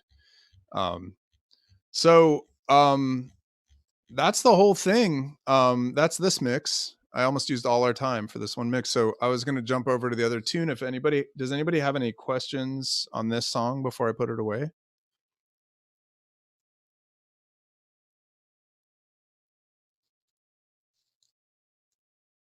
Okay. Jonathan? Yes. Can I ask a question not about specifically this song, but about like if you would like to sweeten the mock-up with like one live violin? So like your string section, virtual orchestra, and you would like to sweeten with a live violin. Would you do the same approach, like just to edit a little bit like to put fader up until you don't actually hear the solo violin, but you hear that it adds something to the string section, to the violin section. Yeah, I mean, it's tricky. Like a single player really stands out. And so I'd probably track them at least 3 times with the mic in a slightly different position each time. And I'd probably use a lot of reverb too. But what you said for sure, and then just kind of building around that. But yeah, I tend to not use soloists to sweeten unless it's specifically to be a solo. Like if I can't get a section, I usually don't just add a single instrument on something that's supposed to be a section. But the way you suggested doing it should work fine. It should sound good. Any other questions? The next tune's going to go a little faster because it doesn't have as many tracks. I actually have one quick question. Oh, sure. So would you mix like if you had a woodwind section similar to the brass, or would you mix it with the brass? The woodwinds in this session are in with the brass. They were recorded at the same time. But on a lot of the tunes we did in this marathon recording session, we had them play in passes. There are a couple tunes, where what I do, for those of you, some of you have seen me run a recording session, so you've seen me do this, but I basically just it's a decision I make on the stage, looking at the score. I just decide what should be on a stem and what shouldn't, on its own. And frequently it's not even the whole piece. So there might be, like on this piece, the way we had the French horn solo split out and then the rest of the brass, that's just kind of something like I open the book to that page and I look at it and I go, okay, we're going to want this horn on its own. And then maybe somewhere else, there's like a crazy rhythmic flute and clarinet part, like if I had, I'm surprised I didn't do this actually, but if I had like the high woodwinds doubling that synth line that the harp's playing, I probably would have wanted that on its own stem because I'd want to treat it differently than the big brass ensemble in that moment. So typically in a session, if you've got really good session players, you can just tell them on the fly to do that stuff. You can just say, okay, high woodwinds on this pass, just play your whole part, but lay out between measures X and Y. And they'll just write that on their chart and go, and then you pick it up and it's pretty quick. You don't waste a lot of time doing that stuff. So I kind of keep it all in my head where I just look at the score and I kind of checkerboard it as I go. I hope that answers your question. Yeah, thank you. Long-winded answer. We okay to put this one away? I'm gonna do it. There it goes.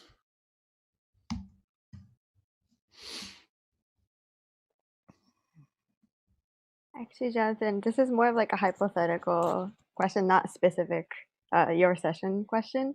Okay. But when mixing stems with your live orchestra, do you prefer to have let's say, like in this case, you had your control over the stems because it was your composition, but let's say you're getting it from the composer. Do you prefer to have them completely dry or like have like a baked in reverb, but then you don't really have control over that? Like, how do you prefer to have your stems be? Wow, that's an awesome question. It's funny because I've worked with so many composers over the years that it really varies by composer, I think. Most sample libraries sound pretty good with that stuff baked in. But I guess it would depend. I'd probably have to hear it and then make a judgment call. If it sounds natural and it sounds like something that could blend with the live stuff, I'd probably say just leave it. If it's not a stretch for the composer, like if it's not a lot of extra overhead, I'd probably just tell them to print them separately just to be safe. I mean, so the short answer is I'd separate them whenever I can.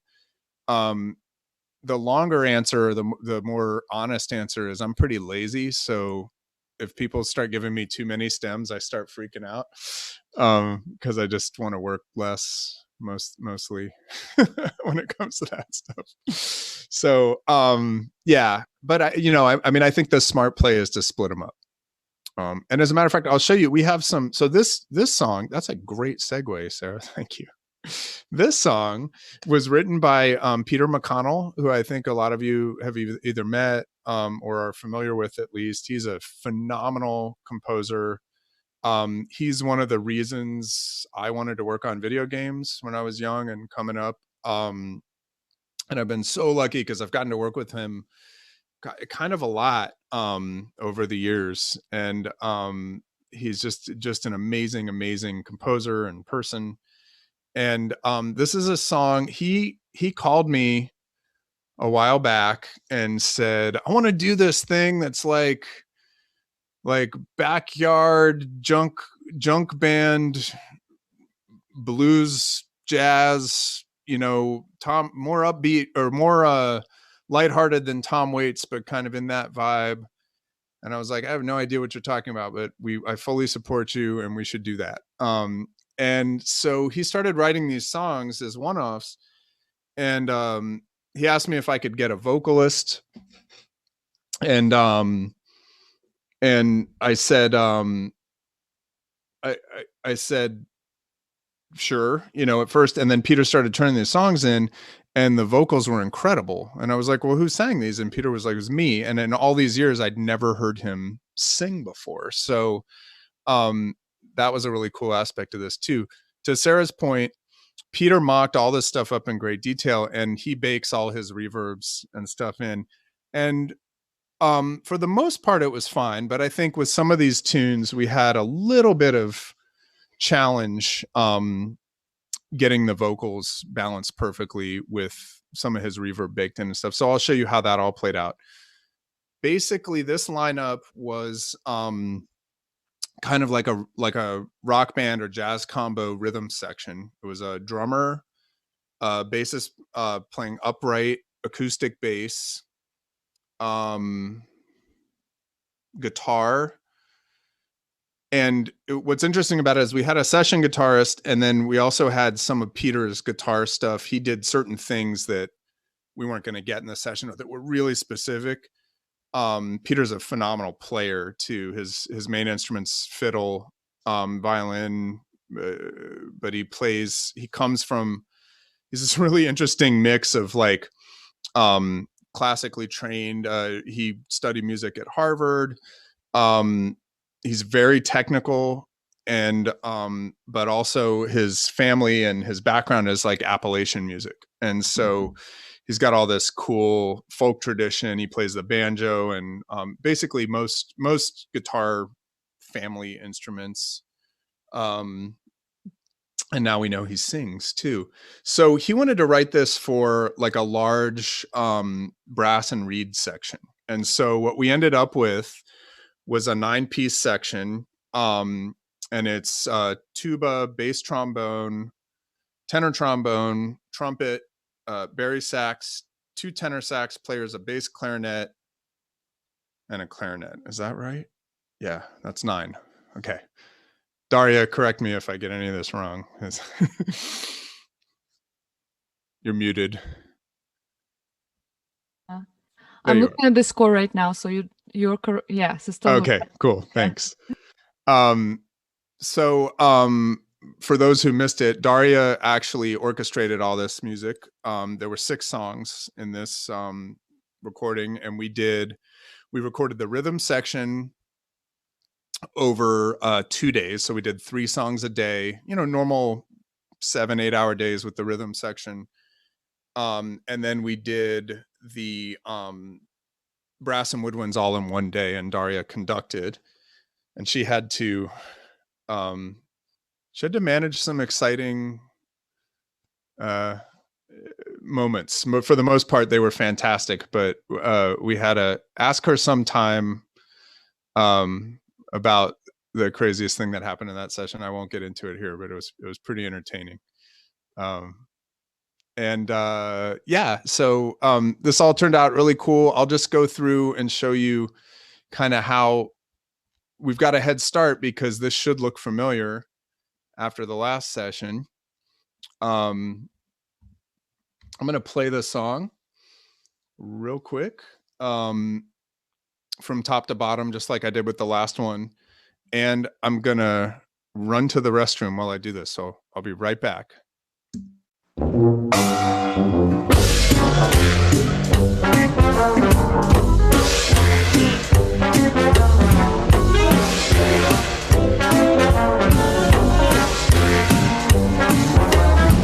I don't look right, I don't feel right. I'm permanently stuck in a red light with a cheap suitcase and a mile-wide grin. And now a man is moving in. It's a full-on cluster. It's a supernatural disaster.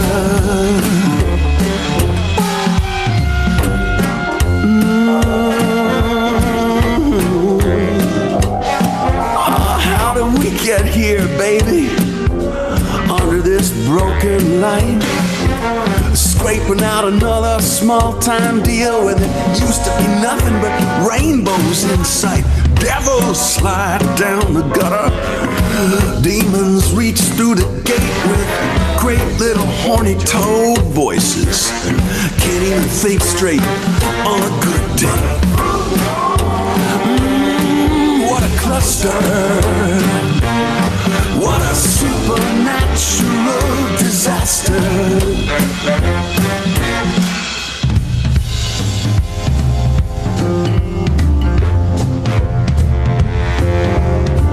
We used to roll like an 18-wheeler down the open road. A thunder made a thundering sound over the hills and to the next town. None of this NIMBY slinking around. None of this big tapping in secret code to say.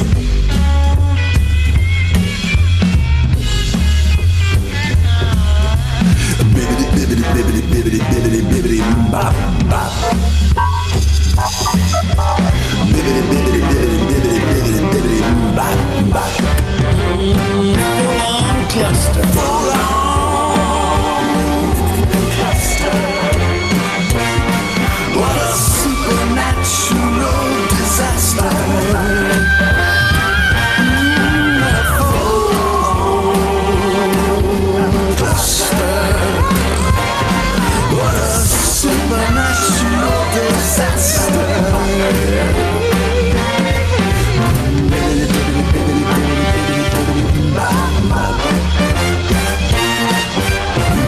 Bibbidi, bibbidi, bibbidi, bibbidi, bibbidi, bop, bop.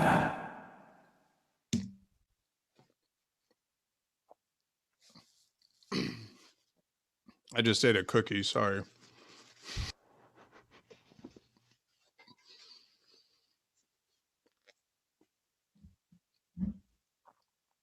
That's funny, Torn.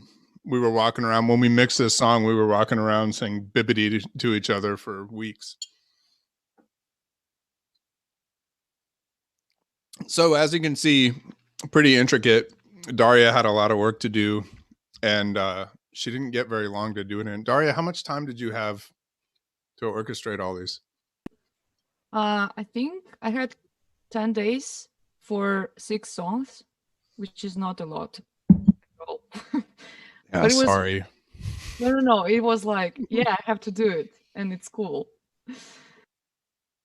We had we had an arranger who wanted to do it, and then he kind of fell behind, and Peter was late turning the songs in, and actually the wildfires last year slowed us down because Peter lives up in the woods in Marin, and his power was out for like a crazy length of time. So right before we recorded this, he was actually driving down to our studios at Facebook with his like Mac Pro canister and a bunch of his equipment and like plugging in one of our studios. And he wrote 2 of these songs at Facebook. He like finished them there because he didn't have any power. So Daria was the big hero on this whole thing. Yep, for sure. So let me, I'm going to start kind of, I've got all Peter's vocal stuff up here. Oh, the other thing we did, that we did after we recorded the brass and the woodwinds was we overdubbed a couple, kind of like gospel singers, a man and a woman, named Craig and Zoe. And I'll show you what they did too, but I'm going to skip the vocals. We always put the vocals, up at the top here, just because when you're finishing a mix, if you're doing any volume automation, that's usually where you're focused on a vocal track. So again, we have a similar setup, but a little less over the top with the VCAs. We don't create VCAs for things that we're not going to use them for. So on this set, you can see we have the lead vocal, the background vocal, the drums, the bass, and the keys, and we don't have a VCA. Is this true? I think I'm about to tell a lie. Is the VCA for the brass down here? Yeah, I lied. So there's a horn VCA down here. So I think when I was mixing this, I dragged this down here because I wanted to have it next to the tracks for some reason. So I should have left this up here. And as you can see, there's a lot of automation going on this horn track. So let me show you what we did with the drums. And then this, we've got the stems. I didn't color code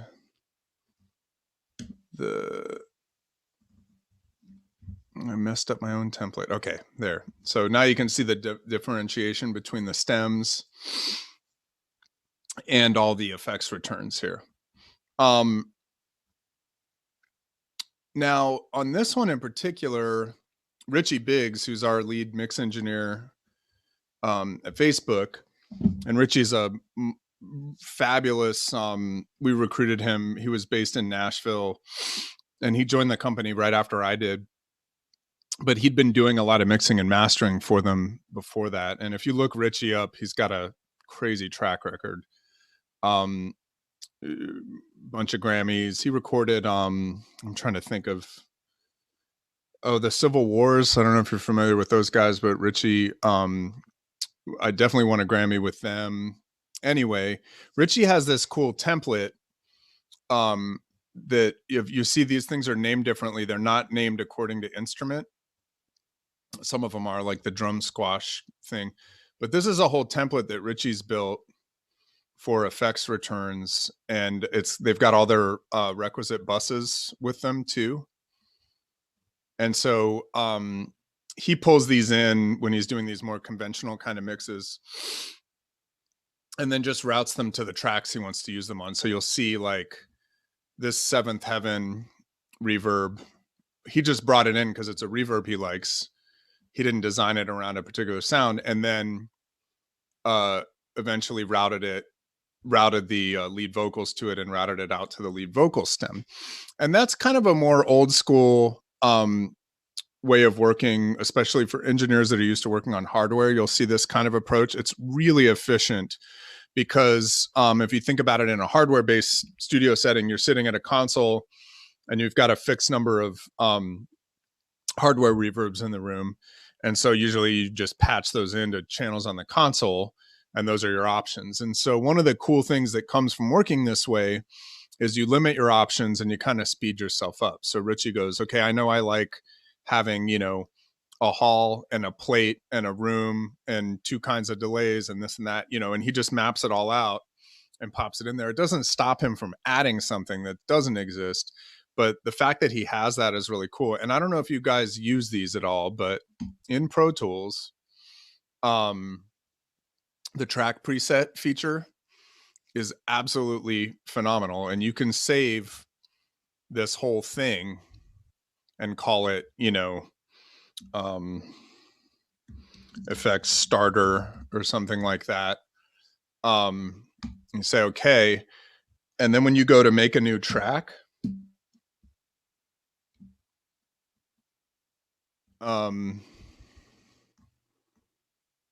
you go to track presets. Oh, where did I put it? Nah. Well, okay. I didn't do it right. Hang on one second.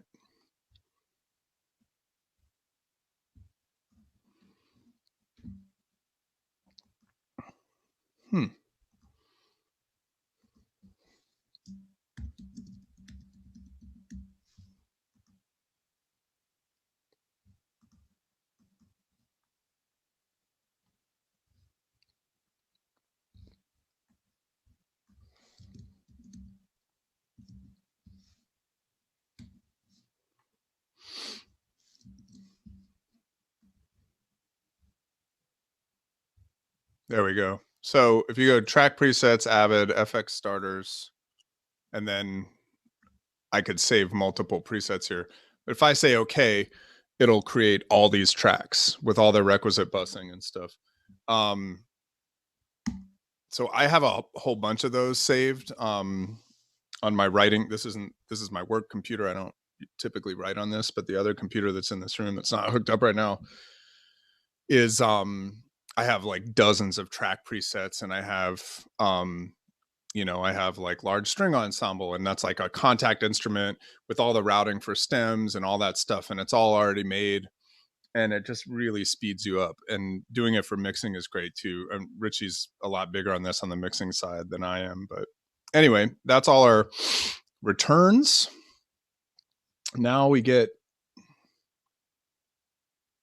I'm just reading Daria's note. Daria said to mention that the stems and MIDI were prepared amazingly, and it was easy to work with them. You're so right.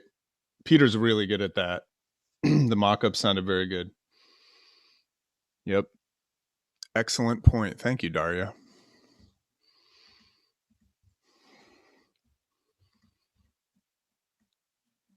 Okay. Let's check out the drums. So this we had a microphone in the kick drum and another one outside the kick drum. We had, I believe, top and bottom mics on the snare. Or actually, I think we had a top mic on the snare and then one back kind of pointed at the body of the snare, back a little bit, about a foot. The toms, Richie did this for me. I like to track toms to a stereo track and not print every tom on the kit. He only had a rack tom and a floor tom, so this worked anyway. But even if it's a drummer with a lot of toms, I like to print them just to a stereo track and commit and not have, 6 mono tracks for a giant drum kit. And then there's the overhead mics, which I believe we were using. I think we used a pair of AEA 44 ribbon mics on this session over the drums. We have a stereo ribbon that's like a close room. We have a far room, and then this drum rear mic is probably just something weird that we'll check out in a second, that we put behind the drummer. So we had a great session drummer named Kevin Hayes, who was totally awesome. He had a small jazz kit. And let me show you what we did to get the kick drum sounds. So I'm going to take these plugins off. Now the drums are going through a lot of stuff here. They're going through this drum squash channel. So I'm going to mute that right now.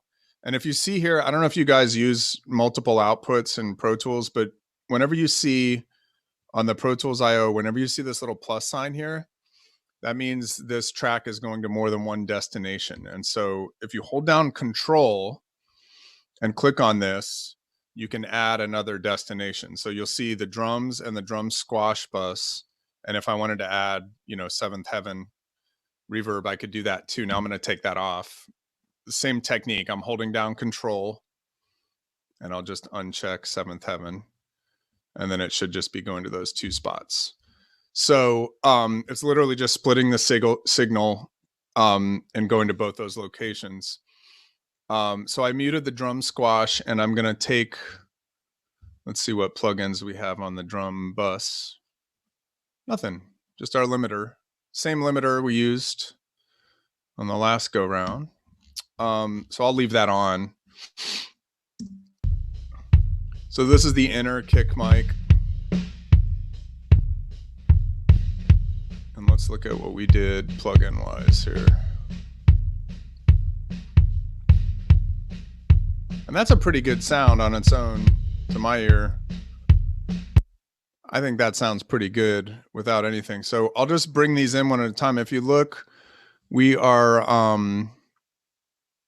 we're boosting 50 hertz. We are, I'm just getting my head around this. We're drastically cutting here at 400, and we're boosting what, 5K and up. So just getting some air, I guess. Let's see how that sounds.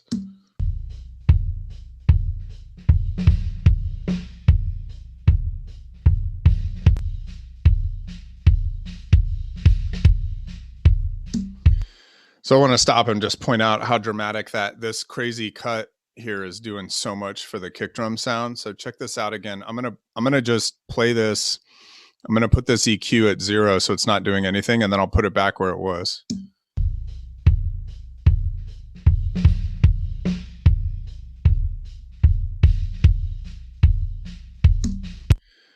So the way my ear reads that is, at first when I turn that way down, it's kind of like the volume just drops a lot, right? Because I'm cutting that 12 dB. But that 400 hertz, I'm going to turn it up now, is actually detracting from the higher end frequencies on the kick drum.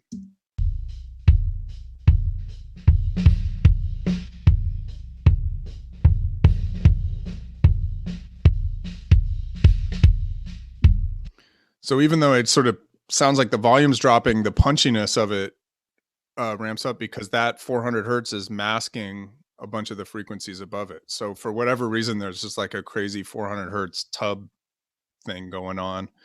Now we've got this 1176 compressor. So let's see what that's doing.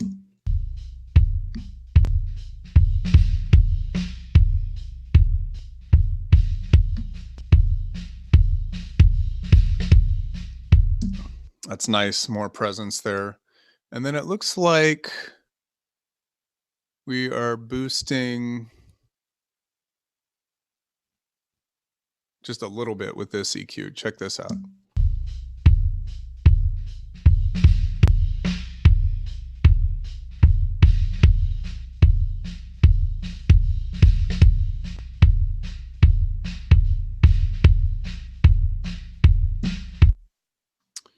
And then you add the outer kick mic, and I'll just in the interest of time, oops, I'll just show you what we did on that too. Same plugins.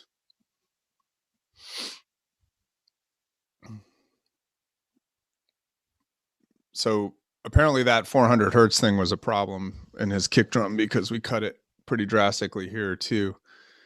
But other than that, it's pretty much the same all around. So let's see how it sounds when we add it in.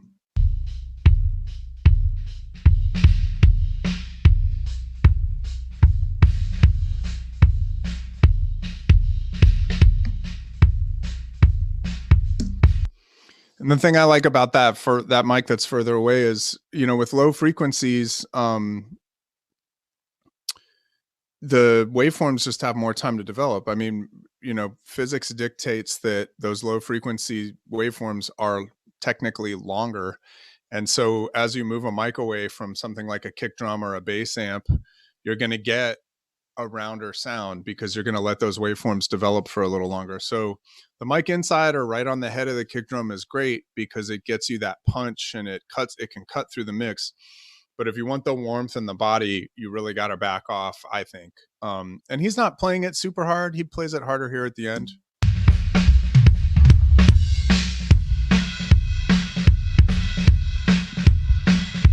Notice we're not doing anything crazy to try to like cut the snare bleed out of the kick drum or anything like that. I generally, for this kind of music, I would never try to like gate or, you know, specifically EQ the kick drum.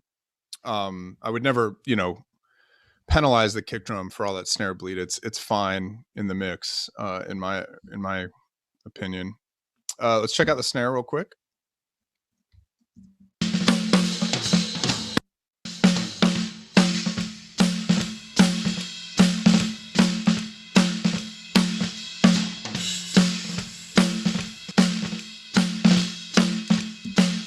That's a really nice bright sound. I think it's a if you care, I think it's this mic. I think it's a Telefunken M80 on the top head of the snare. I don't know what this other mic was.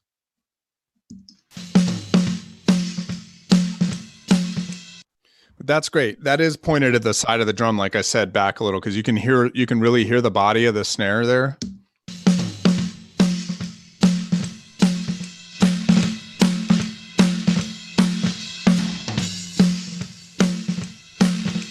So here's the top mic by itself, and then I'll bring in the side mic.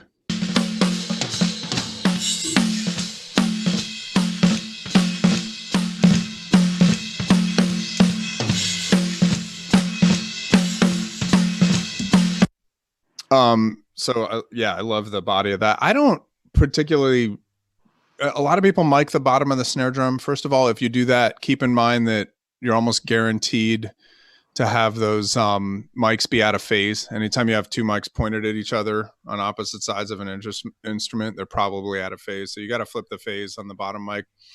I don't particularly like the sound of a mic on the bottom of a snare drum. I'm a drummer. I don't know if you can see my drums, but they're right there. And it's just like my thing with the French horns. Nobody listens to the bottom of the snare drum. So I like this technique that Richie used for catching it from the side, because the wood of the snare drum is really what gives it that body. Torin, are we creating preset channel strips for the plugins? Not really. I mean, the thing I showed you, you know, this collection of this set right here is something we keep presets of, all the returns. But as far as these chains, and here we don't. Now, having said that, we recorded 6 songs with the same setup, and we did, I think, import all these settings across each of the songs, just for this. So I don't know if that's what you were asking, but yeah, okay, cool, awesome. Now, real quick, I'll just go through.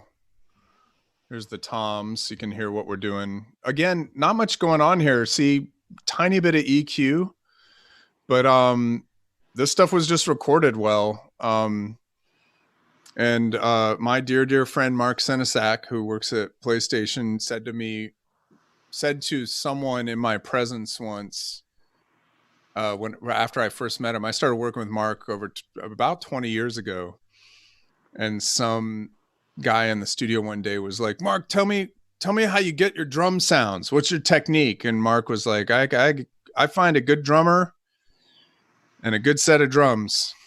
And that's pretty much what we had going this day. And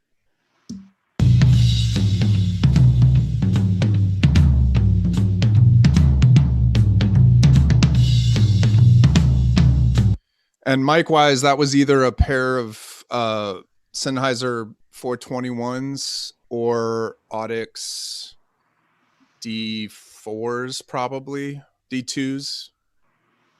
What's the little one? Hold on, I have one right here.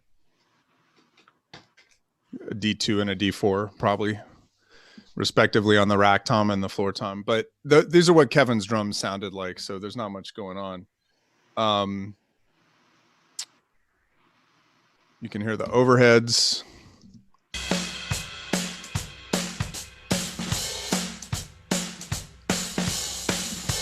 super compressed. Let's see if we did that recording or here.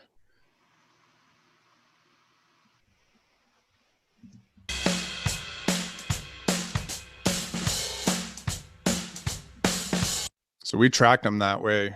So that was just a commitment we made in the session. Nice mustache.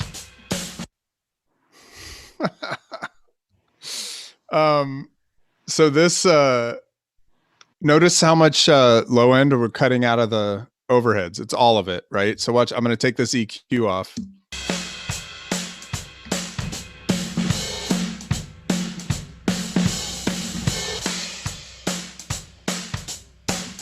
And my attitude with that is just in context, you just typically don't need it. So if we listen to all of these together, and I'll just bring the overheads in and out.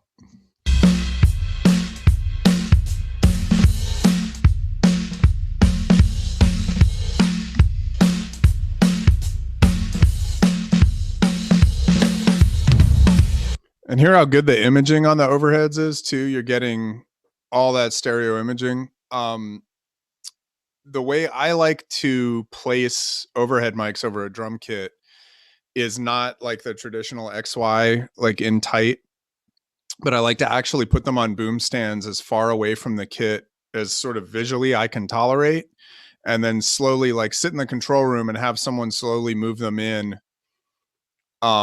just until they're really, they sound really good from a phase standpoint. Whoa, that's disturbing. That's really disturbing. The fact that not one student has commented on this means that your lecture is so engaging and amazing. I don't know. It's just a sign of your greatness, John. They might just be scared. So here, let me get through the rest of the drums before this really gets out of hand. So now here's our close room mic.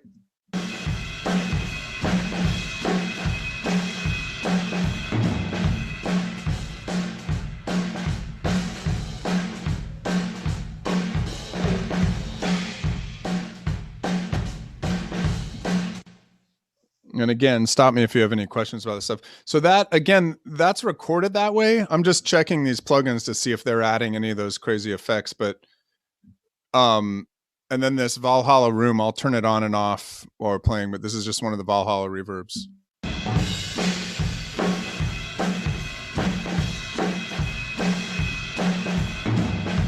So if you notice, like traditionally, a lot of people feed a reverb off their snare, their close mics on the snare and toms. And Richie and I, this was a very conscious decision where we decided to feed the reverbs off of these weird room mics to just create, it was kind of like that Tom Waits comment, like thinking in those terms. Here's the far room mic added in.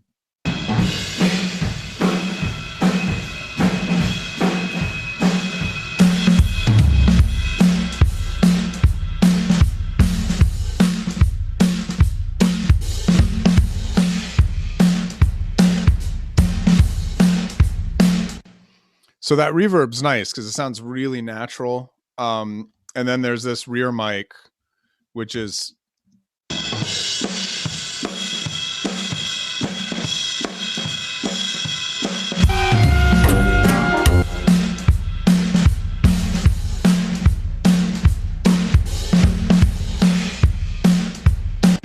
so that rear mic's just super trashy. So that's a drum sound. Let me show you Richie's drum squash trick. So he's got this Neve compressor across this bus.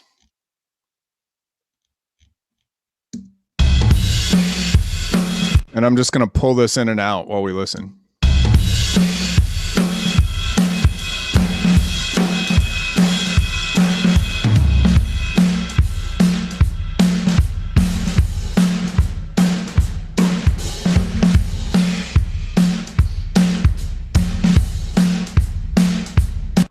So if you can hear that, it's just adding a ton of body to the drums, and it's compressing the whole kit together, and you crank that up in the mix and it just adds a lot of presence. And so what we usually do is we get that going, and and then just fiddle with the volume of this in context when all the instruments are in there. So that is the drum sound. Again, mostly just Kevin and his drums. Now, this is just a stem of Peter's. He had a Chinese cymbal in his mix.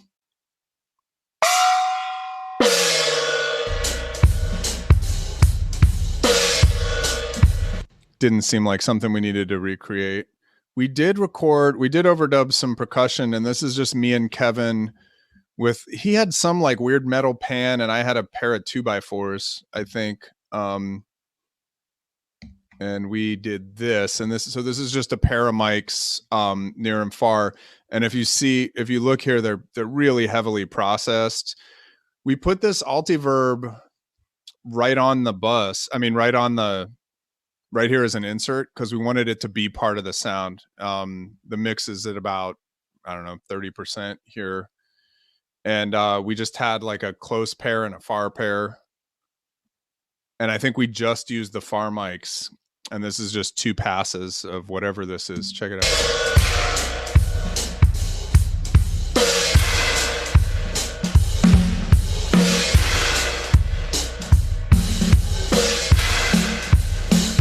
And then in the choruses, I think we played.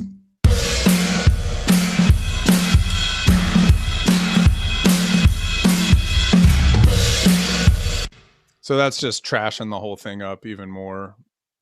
Those things are pretty heavily compressed too. Check it out.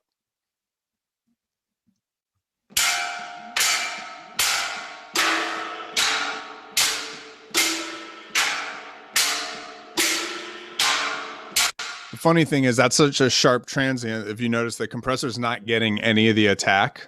It's just getting the tail, which is kind of funny. It was just making it a weird sound, but it's not necessarily making it quieter in the mix.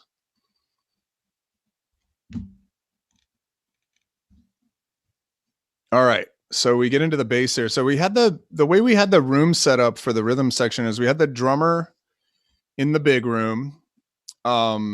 And our live room is about 850-ish square feet with a pretty high ceiling. The ceiling's about 14 feet. So it's a good sized room. And we put the bass player in an ISO room that's about 200 square feet, just so we could not get any drum bleed. And we had an amp set up in the room with him. And that does bleed on his acoustic mics. And that was part of Richie's design, is he just wanted the whole room to be like all bass all the time. So I'll show you the different mics. We had a mic on the bridge, kind of aimed at the bridge, but kind of even with one of the F holes. And then a small diaphragm condenser mic more up around the neck, because I wanted to get I wanted to hear his fingers and like anytime he was like popping things and stuff, I wanted to get the clicks and stuff in there, the percussiveness. So I'll start with the bridge mic, and then I'll bring in the neck and then the amp.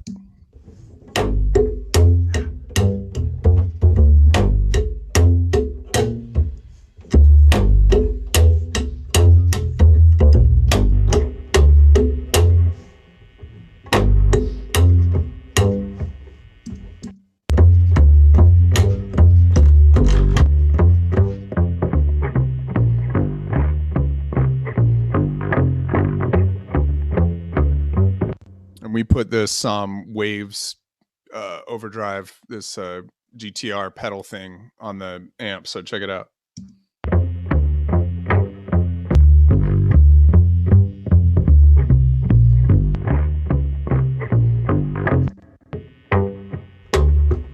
Permanently.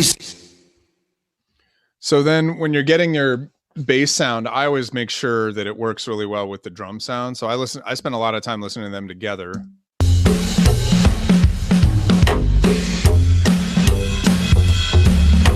And here we've got the same squash trick going on with the bass. I'm going to show you what that sounds like when I take it out.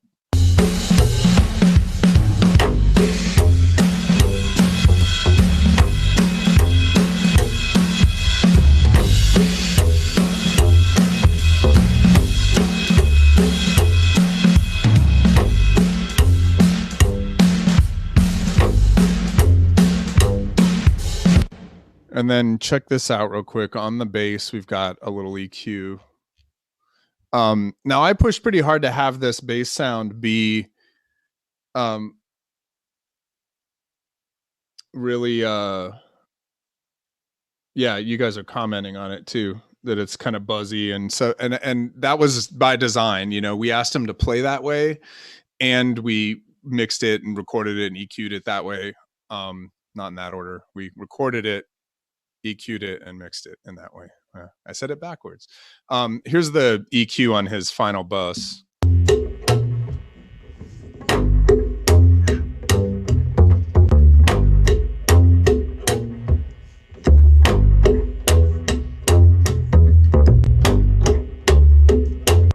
So you can see, you know, that EQ's pushing a little bit of the extreme lows and a lot of the highs, and just leaving everything in the middle where it is. Now we had our keyboard player for the session, Justice Dobrin, actually played a real Wurlitzer that he brought with him, and that's why it's mono. So this is the Wurlitzer down here, because they didn't have stereo outs. And I'll show you what this sounds like clean.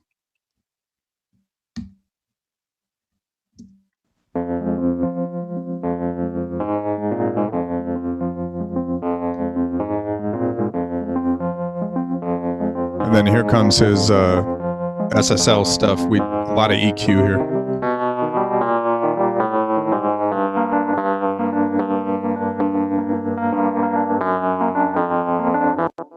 And it's funny, so in this case, we're kind of pushing the like sort of bright nasally side of the Wurlitzer forward, which I think is really cool.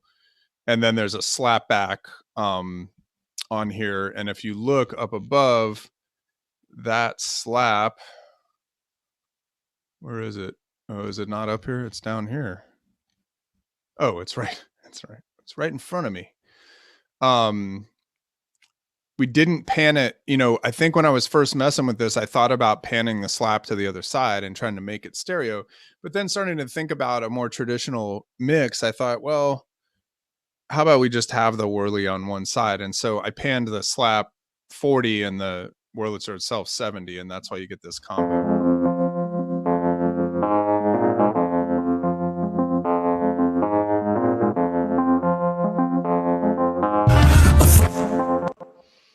And then we had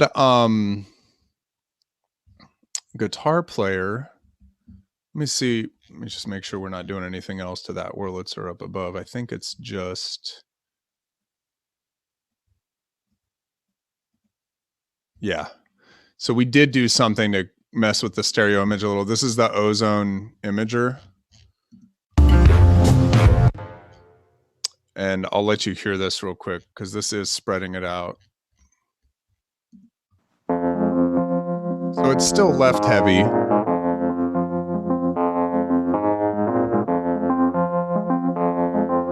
I don't know if how clearly you can hear that, but it gets a little more narrow.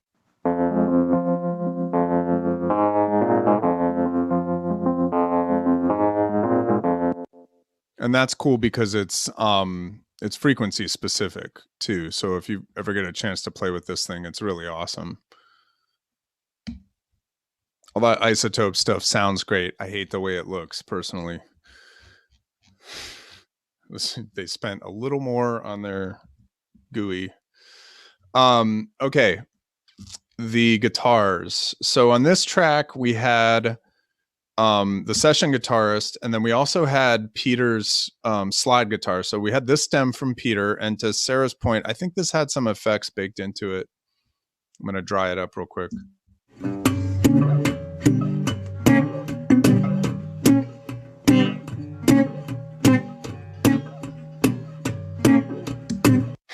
It's just like trashy percussive guitar.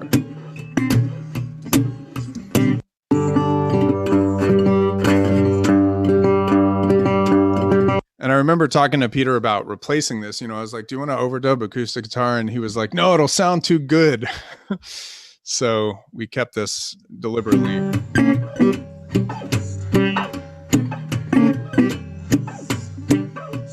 And check out where it sits in the mix. I'm gonna unsolo it while it's playing, because it's a really key element. It's one of the percussion instruments.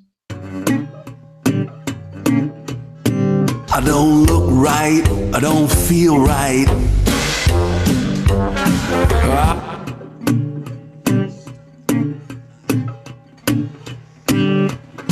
With a cheap suitcase and a mile-wide grin. I think it's as big a part of the backbeat as the snare drum. So the Torin, boosting 3K basically is the main answer to your question, and then this compressor is helping a lot too. So watch when I take the compressor out. I don't look right, I don't feel right. I'm permanently stuck in. And it's that trick again where the compressor's boosting the volume, but it's slow. If you look at the attack right here, it's super slow. And so it's not getting the transient. So you're getting the ch of the guitar, but then the rest of the body of it just kind of gets sucked out by the compressor. And then, so there's this guy named Jackson Allen, who's a local session guitarist, and I think is one of the most brilliant session musicians I've ever worked with. I met him on a session we did right before this Peter McConnell thing, and then so this was the second time I'd worked with him. But we had him, and we just had him playing through, I forget what kind of amp we had, but it was in another room, and he just kind of went with one sound, and he had a lot of pedals and stuff, but this is pretty. I'm going to take the plugins off and just play you what he sounded like straight out of the amp.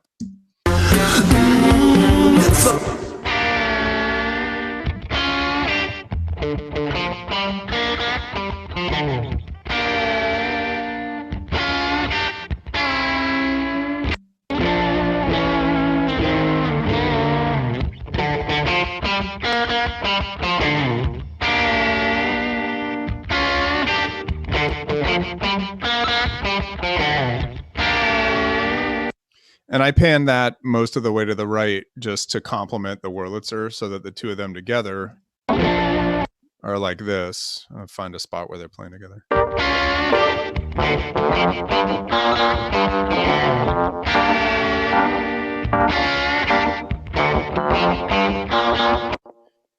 David, I think it was, God, I can't remember. He brought a lot of guitars. He probably had 8 or 9 guitars with him.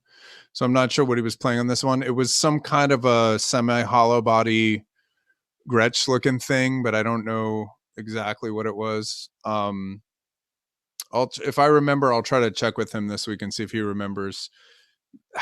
The amp may have been like a Fender Champ or something like that. It was a little amp. It was very small.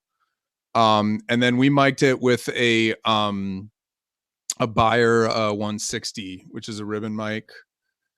And I think that's it. It looks like we probably had 2 mics on it since it's in stereo. He also played the coolest guitar solo of all time on this song, which I think is right here. No, that's not it. Hold on. Here it is. Nope.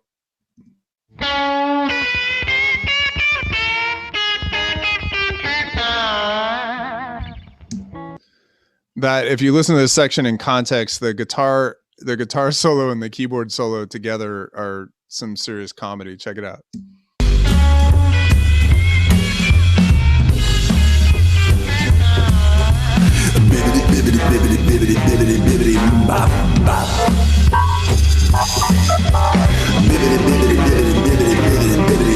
That's the extent of the solos on this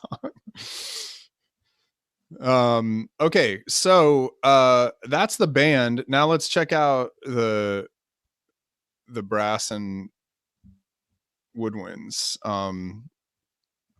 So we had them set up. There's 9 of them, as I mentioned, and we had them set up in basically in a huge semicircle. And Daria had to stand in the middle and keep them all in line. And it was cool because unlike a lot of the sort of orchestral, classical stuff that I'm used to doing, classical attitude, I guess. Most of these guys were like funk and jazz players, and so it was they weren't as technically, I think, Daria, correct me if I'm wrong, but I think technically they were a little rougher than the kind of section we'd use like for the previous song, and in some cases a lot rougher, but it added sort of the appropriate effect to Peter's songs. But I found that one of the things Daria did that really impressed me during the session and that totally made the whole thing work was she spent a lot of time in between takes rehearsing them on little sections, which we don't do a whole lot in the more traditional kind of orchestral recordings. And I really, Daria, I don't know if I told you this, but I really appreciated how you kind of pivoted into that mode. And it was more like, it reminded me more of school band, where you were like, all right, now we're working this section. Come on, everybody go. And you're like counting them in. And we were just in the control room like, that's so badass. They got it. But it really paid off and it was cool. So we had, unlike the last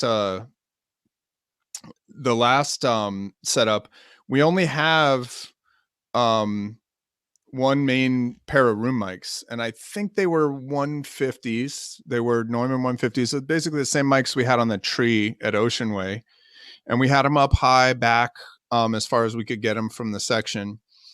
And I'm just reading your chat. It's awesome.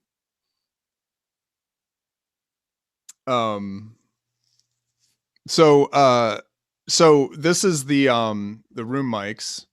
I'm going to take the plugins off, and this is the section just as they were picked up on that stereo pair.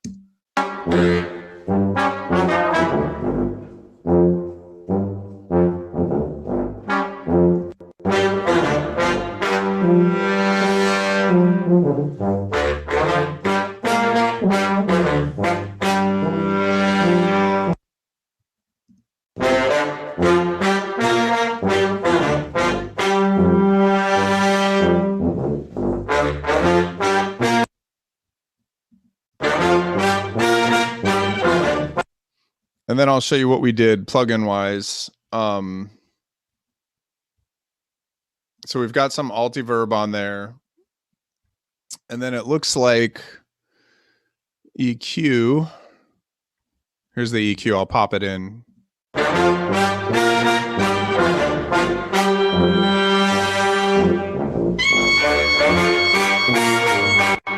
It's basically just rolling off everything below 50, and that's it. So this is just here for the filter. And then there's a little compression. And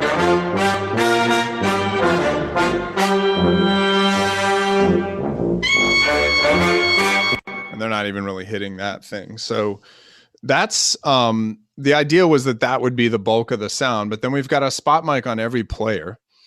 And a lot of these are feeding reverbs, but it's all the same reverb.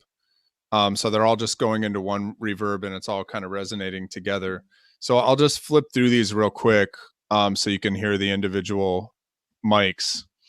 I think for the most part, I don't have a list, but I'm pretty sure we used ribbons on everybody. When we built our studio at Facebook, we bought a ludicrous amount of ribbon mics last year. So I think we have just about all of them. We didn't buy any vintage stuff, and I had a whole thing about that.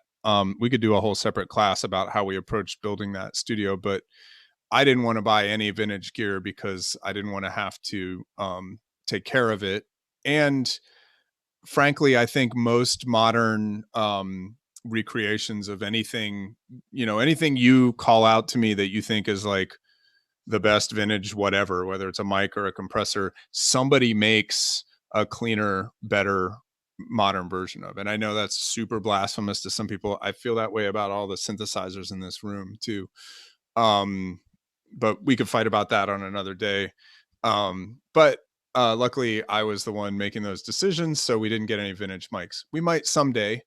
But for right now, Torrin, for right now, that's what we had. But, you know, we bought all the AEA stuff. So we have the, you know, the 44s and the 88s and all that stuff.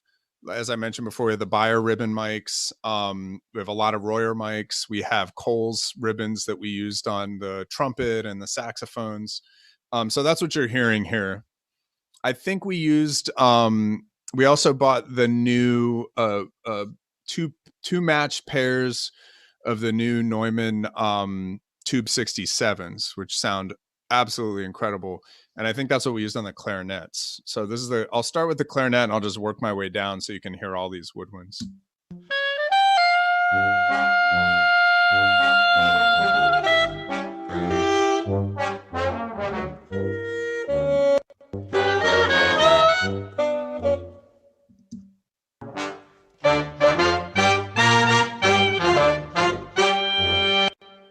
Not even sure I hear the bass clarinet on this one. He may have not been playing. We had some trouble with him. He's the star of the story that Daria is going to tell you. Okay, here's the tenor sax.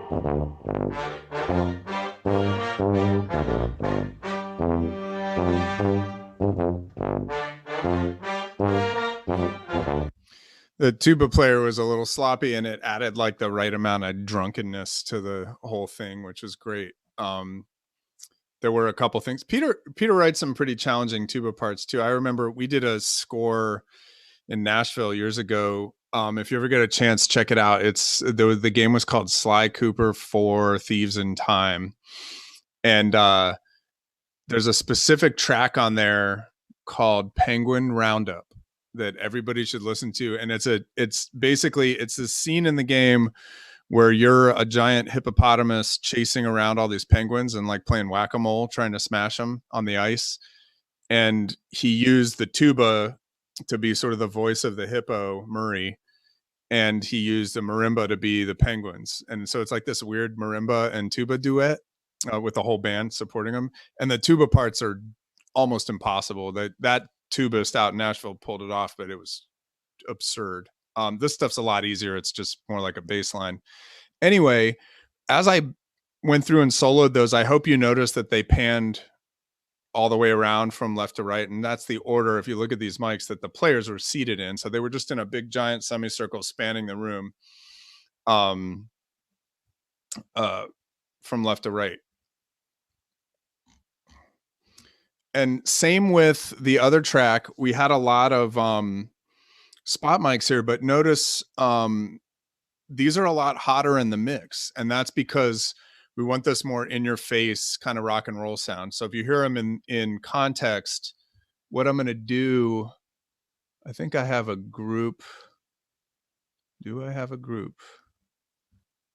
I don't. I'm going to make a group that's all these brass spot mics. And I'm going to pull them in and out while the track plays, and you can hear how it changes. Check it out. Is moving in. It's a full-on cluster.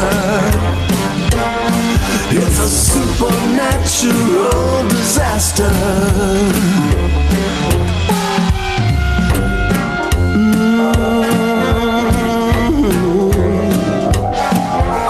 How did we get here, baby? So hopefully you can hear that. It's like the room mics alone are a really nice blend. And this is another reason why it's really important to work. Why it's really important to work in context, because if I were mixing this and I listened to this room mic on its own, I think this is a pretty killer sound.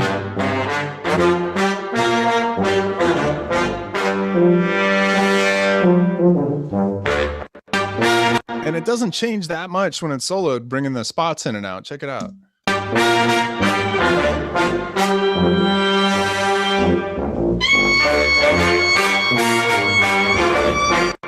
But in the mix, it makes a huge difference. So I'll start this playback with the spot mics muted, and then I'll bring them in.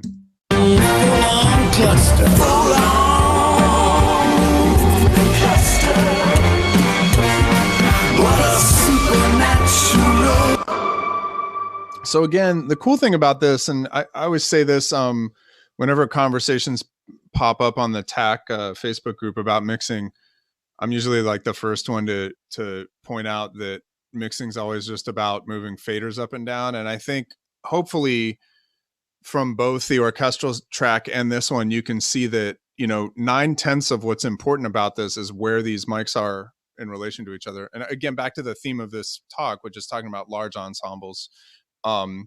Yeah, we're doing some EQ and compression and stuff, but most of it overall is pretty subtle.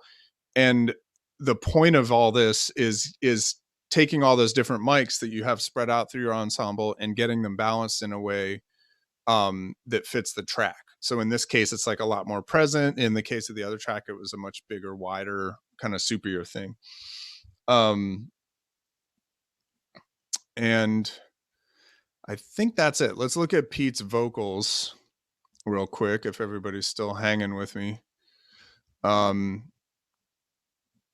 And I'm going to play you the vocal track we got from Peter, I think. Let's make sure all this stuff is off.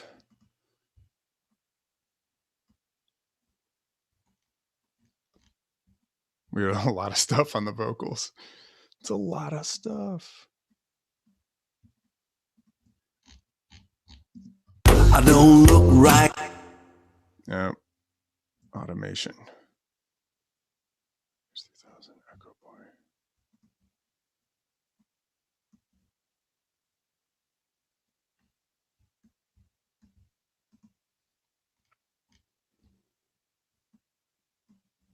Okay.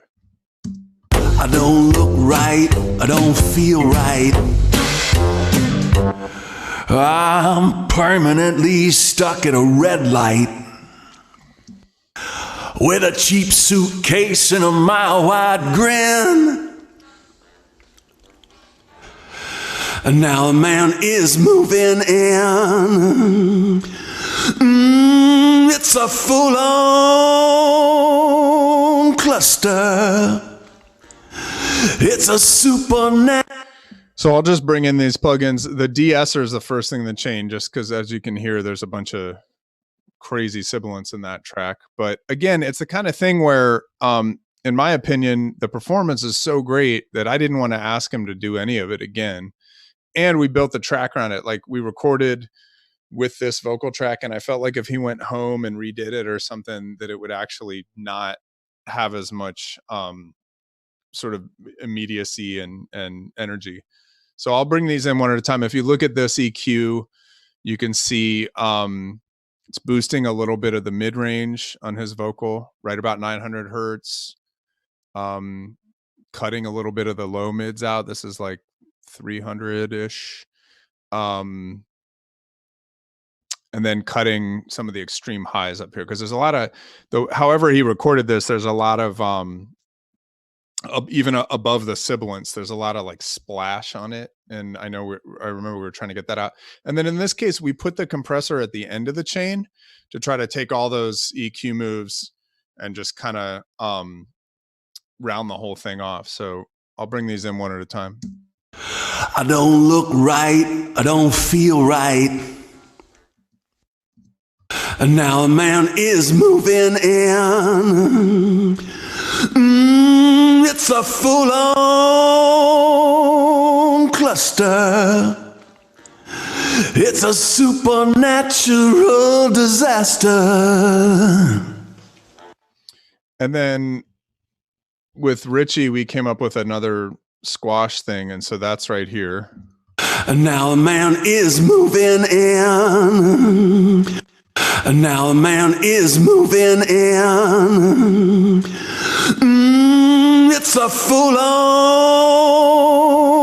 cluster. And that thing, to me, that the effect that's having is it's kind of reining in some of the transients, and you can even see them in his performance here. And it's warming the whole thing up a bit. So it's having like a really nice effect on the overall thing. And then now check out all the, I'll bring the effects in now. It's a full-on. It's a full-on cluster. So there's this chamber on his vocal, and Richie put this lo-fi plug-in on it. This just like Avid crappy lo-fi thing, which is crazy.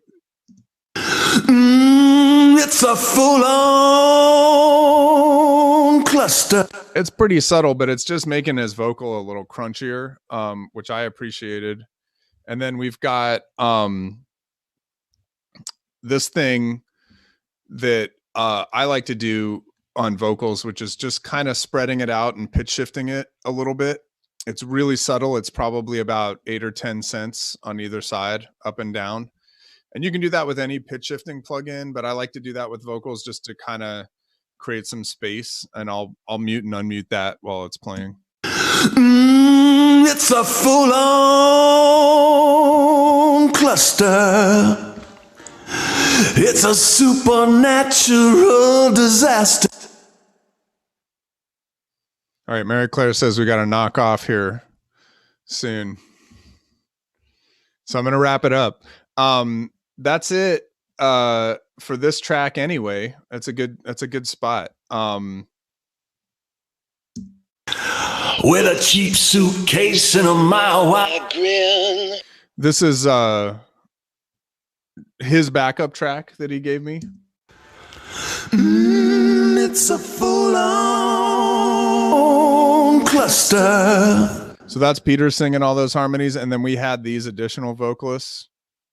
And nothing fancy on the vocals, effects wise. It's a full-on cluster. And then there's just a bunch of ad-lib stuff here at the end when they're doing the bibbity bibbity bops and stuff. Cluster. What a supernatural disaster.